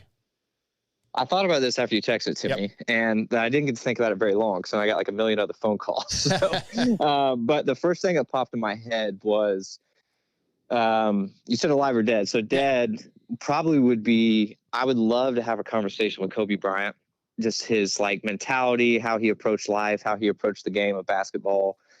All that stuff was just always so intriguing to me. And he was such just a polarizing figure. He felt like he was just bigger than basketball because of his knowledge and the way he looked at life. And I just felt like he would have been a really cool guy to have a conversation with and pick his brain about things and see how he approached everyday life would have been pretty cool. So that was one. I thought that'd be pretty cool. And then another dead one. Honestly, probably Hugh Hef. I mean, he's probably had some stories, right? Like, that's actually a good one. I don't think that one would be bad. I mean, it would have been cool to talk with that guy. He probably had some crazy shit to tell you. So, but like that one would have been kind of funny in a way. But I thought those would be interesting. Both those guys. I like those, Colt, man. Great answers. Thank you for coming on the show, man. You're always very polite and willing to come on and take your time, give your time to us. So thank you so much. Oh, of course. Thanks for having me, guys. I appreciate it per usual. Absolutely. We'll talk to you soon. And be safe out there. All right. Thanks, boys. See y'all later.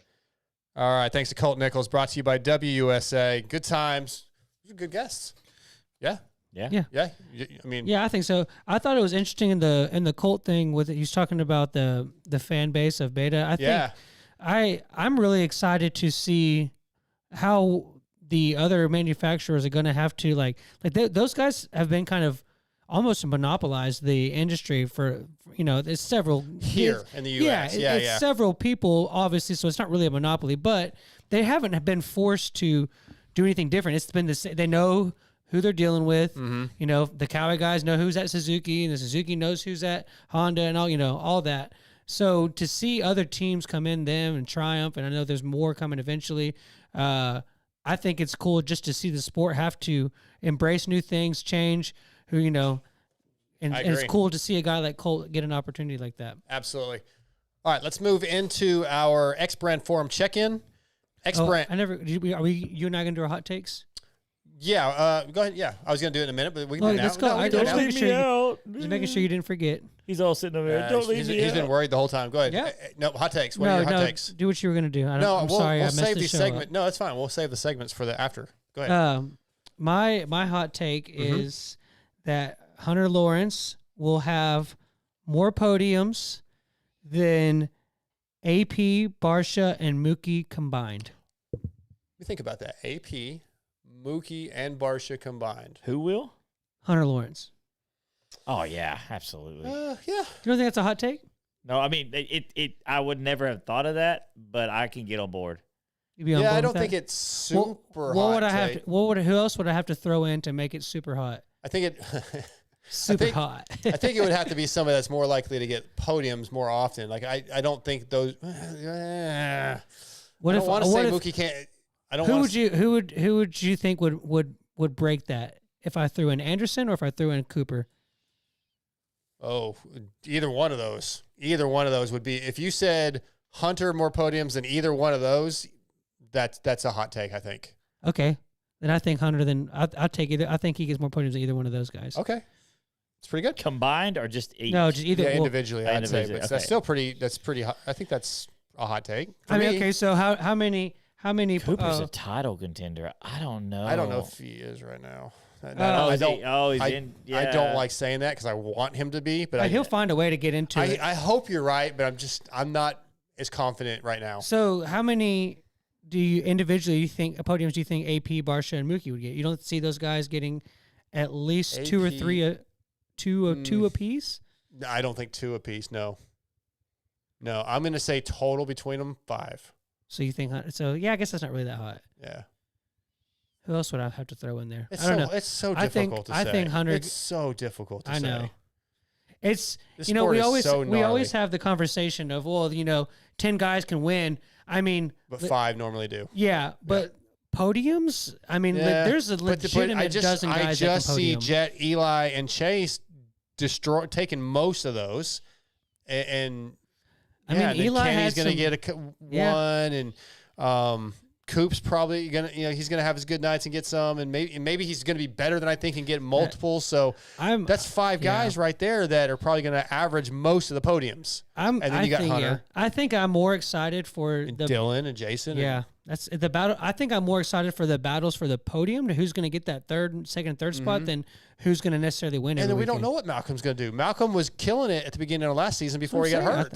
That's why I actually have a check-in with Malcolm in next. Oh no, he said he wanted to wait till closer to the season. So a few weeks I'll be talking to Malcolm because I've seen on our forum and stuff like what's going on with Malcolm. I texted with him yesterday. He's wanting to lay low, but he said he'd do one in a few weeks. So we'll see where he's at. But okay. So my hot takes: Phil Nicoletti gets a win. That's how. I feel like that's hot. That's a pretty hot take. Yeah, I'm going to go Phil Nicoletti gets a win. Does a Triple Crown moto win count?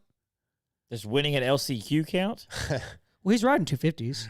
Does winning at LCQ count? Yeah. He won't be in many LCQs. That's a hot. Like I don't really think he's probably. I'm saying overall, and I know it's probably not going to happen. But that's what I didn't have a lot. So I was like, I was trying to come up with something. That's what I'm going to go with. And I got Hunter and Jet get in a fight. Oh, like a fist fight? Like at least yelling. Or a falling out. Like they're yelling at each other post race. Oh, nah. I don't think that'll happen. That's a pretty hot take. I don't think that'll happen. I think you just pick stuff just to be like Yeah, controversial. I just couldn't come up with anything. Literally, I couldn't come up with We pick like legit things that could happen. Yeah, You're well, just like, I didn't have any. So I didn't have any. I couldn't think of anything. It was my idea, and I couldn't come up with anything. So I went with those. X-Brand has quietly grown into one of the premier goggle choices available, using some of the most grueling conditions by the GNCC riders like XC2 champion Lyndon Snodgrass, Bryson Neal, Craig DeLong, etc. Hunter Lawrence won a championship wearing X-Brand Lucids with Alpine Star straps. X-Brand goggles. Hit them up, xbrand.com. Check out what they have. Go to your local dealership. Buy a set of X brand goggles distributed through WPS. You will not be disappointed. They're the best on the market. X brand forum check-in. So I had mentioned the Joey Savacci thing. We sort of touched on it a little bit, so we're going to skip that one. I have another one here. The title on the forum is Family Stealing Stuff at Mini O's. Have you guys heard this story? This was posted by... That's insane. Yeah. For some reason, it switched to a different page. Bear with me, guys. I think I wrote it down. TK11 on the forum. I'm having to get back to the first page of the forum for some reason because it took me away. Okay. I've been seeing some stuff on social about stolen stuff at Mini-O's. Unfortunately, that isn't new at these big nationals. The name of the guy is Drew Scott Johnson, has been known to do sketchy things. And yeah, apparently the dude was arrested. Theft, in my opinion, is the worst crime. This is another guy. Somebody else said was he stealing tools, bikes? Bikes, I think. He was arrested. He was stealing stuff at Ponca, too. Also, he was faking his son's birth certificate to race a younger age group. Shitty dude. That sucks, man. Why is that shit going on in our sport? Like, for some reason in my mind, that stuff doesn't go on. You know, it's like, I'm like, there's not shitty people like that in our sport. I mean, I know that's unrealistic, but I'm very, very surprised by this for some reason. I shouldn't be. Maybe I know, because I've never thought about that at a race at all. I mean, you're going into a closed gate, first of all. I mean, I've had people go like, "Oh, my wallet got stolen," or "Somebody stole my boots." But usually, most of the time, you hear the tower, "Hey, John Doe, we have your wallet at the tower." I mean, most of the time, people turn it in. I mean, if there was $20 taken out of it, I'd get it. But like for a finder's fee. But I'm trying to find somewhere. Somebody said like I think he took him into his trailer or something, was tearing the bikes apart or something. I'm looking. That's insane. There's a turd in every punch bowl. It's crazy because we have TikTok. It was on TikTok saying that a family stole multiple bikes and disassembled them at the track. That's insane. That's insane because we have been to hundreds of amateur nationals through the years, and it's like you just leave your stuff out. Like nobody messes with you, and everybody watch it. Like your people next to you help while you watch your stuff. So they posted his mugshot. It's Drew Scott Johnson. Just go to our forum, you can find it. But grand theft $750, less $5,000. I don't know what DOLS stands for. X2 property crimes, possession, vehicle with altered numbers. Throw the book at him. Yeah. Anyway, shitty deal, man. Well, because it's it's suspended from the AMA. That would be. The dude should never be allowed to come back and race anywhere. The AMA should go in there. His kids should get a little bit of a break. Why? You can't. The kid's probably part of it. Maybe, but no way the kid's going to be just like him anyway. No way the kid didn't know. You got to give the kid a second chance, not the dad. That's my opinion. Yeah. MotoXpodshow@gmail.com. Give us your thoughts. The kid had to know. There's no way. How old's the kid? Probably did, but dude, it doesn't say, but if the dad's a piece of shit, okay. Look how awesome there is some legitimacy to that. Awesome. But if the dad's being an asshole, you don't know the dad's not saying, fuck you, I'll beat your ass if you say anything. Like, give the kid a break. Yeah, give the kid a second chance. We don't know. Fuck the kid. Fuck the dad. Yeah. Anything else on that before we move on? It's crazy because, whenever you go to a Saturday, Sunday race, you're not staying at the track Saturday night. You lower the canopy down. The guy next to you, you're like, hey, man, we're going to go to the house or the hotel or whatever. You mind keeping, you staying here? And you're like, yeah, keep an eye on our stuff. Never had any problems. Mm-hmm. And I've seen outside people come into a race that don't know, coming to spectator watch, and they're all like, oh, let me go lock my car. And I'm like, lock your car? I mean, I don't lock my car. I keep my windows down. I lock my truck because my gun's in there. I would have rolled up at that's different. I roll up to the track and to tell the kids to leave and not see them for the weekend. Yeah, you know what I mean? Exactly. Yeah. So it's just it's sad to see that shitty people don't let the dude back. That they're those places are so big. It's gonna happen. But I hope. Yeah. I'm glad he got out and that he got exposed. Yeah, and he got caught. Yeah. You like exposure? 6D. Go to sleep, dude. Since its inception almost 12 years ago, 6D Helmets has been dedicated to the relentless pursuit of brain protection. From the original ATR 1 to its successor, the ATR 2, the goal was to develop a revolutionary design concept utilizing creative, forward-thinking technology that would change the market and improve the safety capabilities of the sports helmets. The helmet is the most important piece of protective equipment you will purchase, so visit 6D Helmets or go to your local dealership. Ask for 6D, try them on, check them out. 6D emails this week. Let me go. I gotta pull them up. What? Huh? Yeah. I've got like snapshots of them. I gotta find them. So yep. Sorry, a little. Let's see this. You guys talk for a second while I'm finding these. Have you ever heard of anything getting stolen at the track? Man, I've heard of stuff getting stolen like while they're like All right, I'm ready staying whenever while you are. they're staying at like the hotel coming back to the track or Never have. That's I've crazy. I've heard of bikes getting stolen out of a hotel Oh, parking out of lot. hotels. Yeah, But I've never really heard of anything. I mean, I'm sure it's happened, but I mean, I've never really heard of I anything hope like people that. just beat his ass and everybody sees it, and and we just broadcast it everywhere so they know that we're not going to put up with that, because I'd hate for that to be like would change the culture of our sport. Yeah, I mean the gall to steal a bike and then tear it down in your trailer at the same facility, gated facility that everybody's at. Right. That's just like that's just dirty. That's just that dude clearly isn't thinking correctly. I mean, All right, email, 60 emails. So Checkers got an email or a private message from a listener saying, hey, here are my thoughts to use as you wish. First of all, says you're a good dude. Checkers and Jamie is awesome. Thanks to this guy. But he gave us a Supercross top 5 because we talked about that last. I'm just telling you, man, it's right here. Look how great I am. Yeah. People think Scotty, I'm last cool. week we did our Supercross top 5s. He gave his. I don't have the guy's name, but he went Jet, Eli, Kenny, Chase, Jason Anderson. Jet. This is top 5 overall For the season. Who was it? Jet, Eli, which that was my top 2. Mm-hmm. Kenny, Chase. I had Chase next. Okay. And Anderson. And he doesn't put Hunter in there at all. As a And top. which I don't could- think Hunter's going to go top 5. No, overall. I'm saying I'm just trying to think of who Yeah. else could be in it. Well, I can Bam. give you my list from last week if you give me just a second. mine, here. yeah, mine was Jet. I think I said Jet, Chase, Eli. You went Jace. No, that's no. Jace? You did not. Okay, I didn't write yours down. I said Eli, Jet, Chase, Webb, He doesn't care Kenny, about you. Jason Yeah, Anderson. I mean, Well, you can write your own But- shit down, but yeah, but I just cry all the time, you know. That's Anyway, true. so- But well, you're you not probably wrong. cried that I didn't write it down. Yeah. I apologize, Scotty. I'm very sorry. He It's okay, also I gave forgive us you. his World Supercross podium, which was Kenny, Dino, and Joey, which was what you said, actually. You said Kenny, Dino, and Joey. I did write that down. Oh, I said went that? Kenny, Savacci, Dino, which was actually right. Yeah, because I said Kenny, Savacci, Dino, which was correct. You swapped Dino and Savacci. okay. But we're still... The, Oh, that's right. I agreed with you, but I was like, just for the sake Yeah, of it, yeah, I'll yeah. swap it. I can't. There's no way I could put Sexton off of the podium if not, for the season Literally put him off the podium. for round 1. Yeah. But I'm saying for the season. Oh, go ahead. This email came. It says Zafad Bibelbrock, so I don't know what that means. But it says you guys left Nate Thrasher out of your 250 title list. He's other coast. Well, we were just doing a general. I know who it was would a be the joke. best guys. It was just a joke. He said, "How quickly we forget when someone gets injured." Nate seemed to have really figured it out last year before he got injured, and I fully expect him to be in the mix this year. You should try to get him on. I have actually reached out. We'll be getting Nate on soon. But yeah, Nate's We've had probably Nate on. It's had just, Nate. not recently. Oh, okay. And then, this was a question for us to answer. How many people do you think have died while listening to your show? Surely it's happened. Maybe a car wreck or a heart attack with a dark in the ear. Weird thing to ponder on. God, I think it would be awesome for my voice to be something. The last thing I heard? Oh, Last thing I heard was me crying. Yeah. they drove off the road. Well, we did. Hey, it's funny that you say that because we did have a listener. I have earlier a comment said- I want to say, but I'm not going to get to We it. did have a listener earlier who said something about like boring. See you later, or I'm out of here, or something like that. And I was like, oh, okay. if Scotty was asking Maybe. a question. Yeah, it must have been when Yeah. Scotty was talking.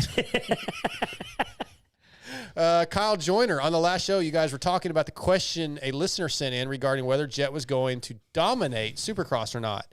I'm not picking one of his options, but here's my take. It all depends on Eli's starts. I would really like to believe Chase is a legit competitor for Jet, but I just don't see it in the first year on the KTM. I think there will be some standout performances from riders, but the championship is going to be between Jet and Eli. Let's just go with that part. There's more to it, but Do you think that it's like when you say dominate, are you talking about like just winning all the time? so or we just, had that discussion last week. Dominate to me means he wins probably most of the race. He is by obviously like the best over rider. half the races. Even if I'm going to say, he wins over half, and when he isn't winning, he's still obviously the Yes. best. Then yes. I don't think he dominates. 100%. You think he does dominate? Yes, 100%. You think he's by Yes. far the best guy? Absolutely. Better than Eli? Better than That everybody. should have been your hot take, in my opinion. I mean, I can see where he's coming from, and it's crazy that it's for me to say that it's hard to argue that when the dude hasn't even raced one 450 Supercross race. I know that I don't care about. I know, but I'm just trying to give it context to like the fact that this kid hasn't even done it yet. Yeah. And we're literally calling him to be one of the favorites. I mean, it's just crazy. I just don't believe he's going to dominate Eli and Chase. I just will. don't. But we'll find out, I guess. Chase is going to struggle with the bike. Eli's coming back. And, Eli will be fine. But Eli's older, and he will not be the same Eli as before. I will say that, Eli last year. MotoXpod@gmail.com. Write that down because it's going to be, I'm going to get I'm the prognosticator. I'll never even find it. Just don't forget it. Eli last year, there was some races where he's like, yeah, okay, I just don't have it. I'm gonna sell in for 4th or 6th or something. I think he had like an 8th. That was just being smart. Yeah, I know, but because of his main competitor, the guy that was truly faster than him was Chase, and Chase was throwing a lot of them away. I don't see Jet throwing I just don't see that happen. Okay, I think Eli. Okay, I don't think he dominates. And he's on the same bike as last year. They didn't change the Honda. He's got yeah. I mean, he was on 250 for Supercross, but that's yes, right. He's just, yes. He's going to win. All right. Does Jet like if he like what has to happen for him not to win? Like if he's I think Eli just beats him. You think he just like yes? I think Eli's going to beat him sometimes. Chase is going to beat him sometimes, and it's going to come down to if everybody stays healthy, perfect world. It's going to come down to three or four guys. And I don't think this takes away from Eli at all. I think Eli in his prime beats Jet. Yeah. I just think it's towards the end. He's getting older. He's just like, okay, I want to do one more year because I want to win. I got it robbed from me. Yeah. It's not like I'm feeling so good that I'm unbeatable. Yeah. There's a difference. I'm kind of with TJ on this one. All right. Last email from our guy, Garrett Rockley. What's up, gentlemen? I know you guys catch criticism for not sticking strictly to moto on your show guests and topics, but two wheels is the common bond we all share. Let's go in flat out racing a hare and hound with Gary Sutherland, blitzing whoops with Cooper Webb, dodging trees with Stu Baylor, or ISD wins with Taylor Robert. It's all good. Even the up-and-coming amateurs who are on from time to time, like Cade Johnson, even quad guys too. Don't take it too far. Don't listen to the haters, Mathis, and some of them Vitards. I look forward to your podcast each week. I do miss some of the old bumper music, like Faith No More's Woodpecker from Mars and Ministry's Jesus Built My Hot Rod. But as anything improves, require some things to be changed. Thanks, guys. My 2024 Supercross picks are Tomac, Sexton, Webb, Lawrence, flip a coin, so either one, and Roxon. Wow. Yeah. Garrett definitely doesn't agree with us. That's a really hot take, Garrett. Yeah. But those are our emails. We are at, nobody really cares. We're at 2 hours and 16 minutes. We're going to get through these last two topics. And you guys know what I am. Hungry. Oh, McRib time. McRib. Yeah, I'm going to get a McRib. Are you? All right. I don't think I've ever had one. I was going to go to Whataburger, but if they're still open, I'll if you want to sit down, I'll go over there with you. We'll go eat McRib. You don't eat a McRib. Can you afford one? Well, you're buying $14 for two. You're fine with it. I'll just eat one of yours. Yeah. Motul, founded in 1853. Motul is a 170-year-old company that is present in over 160 companies globally, offering exclusive technologies and their patented ester core technology for your machine. Here's the read that I almost always F up. Okay, go ahead. You ready? Slow down. You got one of them right. For decades, Motul has developed high-performance synthetic ester-based lubricants. By selecting esters over other high-performance synthetic-based stocks and combining them with an innovative additive package, Motul has created a perfect synergy. This most advanced ester core technology allows a maximum power output of the engine without compromising reliability and wear. Boom. Shop Motul.com and enter code VitalMX to receive 20% off your order of $50 or more. Go to your local shop and ask for Motul as well. So you slowed down just a hair and it works. You try to race through them sometimes. I am so good. We're on a podcast. Motul's TJ Tech Tip. What you got, TJ? Anything? Okay, here's a question. Can we change it? Because Tech Tips, you just run out of them. You're only here every 2 months. What the fuck? Are you gonna? You can't come up with 6 Tech Tips a year? Yeah, what do you got? Can we change it to like Tech Corner or something like that? Sure. I don't care. I really enjoy doing like the breakdowns of stuff. And yeah, I mean, that's over fine, yeah. What are you gonna break down? Have to be a tip. Real quick, because I kind of put it in the YouTube chat. Okay. we was talking to Colt Nichols, and I was looking at pictures of the bike when he was like first got on the bike, him and Benny Bloss. Benny? And he was talking about how they wanted more bottom end out of the bike once they started getting some more power out of it. I noticed that their head pipe is really, really, really short. Oh. It comes right out of the head. And if you look at a lot of the other manufacturers, the head pipe comes down, droops down. I bet you when we see him in Supercross, we'll see a longer head pipe, which will create more bottom end torque. What about changing the power band color? Does that work? Purple power band? It just depends. It depends on what you're really wanting out of it. Yeah. Okay, so a longer head pipe. I just think the longer head pipe is going to create. It's all about resonance in the exhaust. Resonance, mechanical resonance. Tesla. No, it's not mechanical.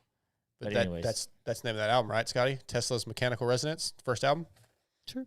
Okay, I thought you were a Tesla fan. I am a Tesla fan. I just don't remember their first album. All right, that's fair. So, anyways, yeah, we want to get done because we got McRibs. But yeah, we got before McDonald's closes. It's actually only 9 o'clock, so here. Right. Okay, last one. The Pro X. What? Y'all, it's almost 9 o'clock. We're getting to McRib. Wow, we're freaking hungry, man. I mean, our listeners probably they can listen and go through the drive-thru and crap, but they're probably eating McRibs now. Mathis stops and has like a meal, but we don't do a 5-hour show. We don't have McRibs in here. I don't think I've ever had McDonald's. We need a McDonald's sponsorship.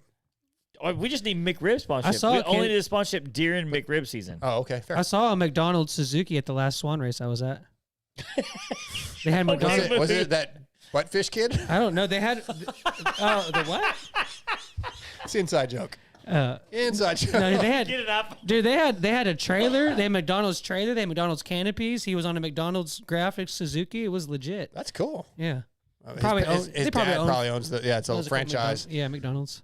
Pro X is rooted in racing from motocross to off-road, supporting teams like Pro Circuit Kawasaki and Pro Yamaha and SLR Honda. Pro X, I want to say Prox. Pro X has been dedicated to supplying quality components since 1975. From complex jobs like an engine rebuild to simple maintenance like filters, chains, and sprockets, Pro X aims to bridge the gap between OE quality and affordability. Oh, Hal said the what would TJ do segment. I kind of like that. Instead of the tech tip was what would TJ do? Whatever he would do, it'd be the cheapest version of your options. Find Pro X at your local dealer or online retailer. Visit prox-usa.com to search for your parts and follow them, Pro X, on Instagram, social medias. And if anybody has questions that they want to email or send in for the What Would TJ Do segment, MotoXpodShow@gmail.com. Give us those emails. That was fun hearing from you guys. We had a few others that I didn't get to.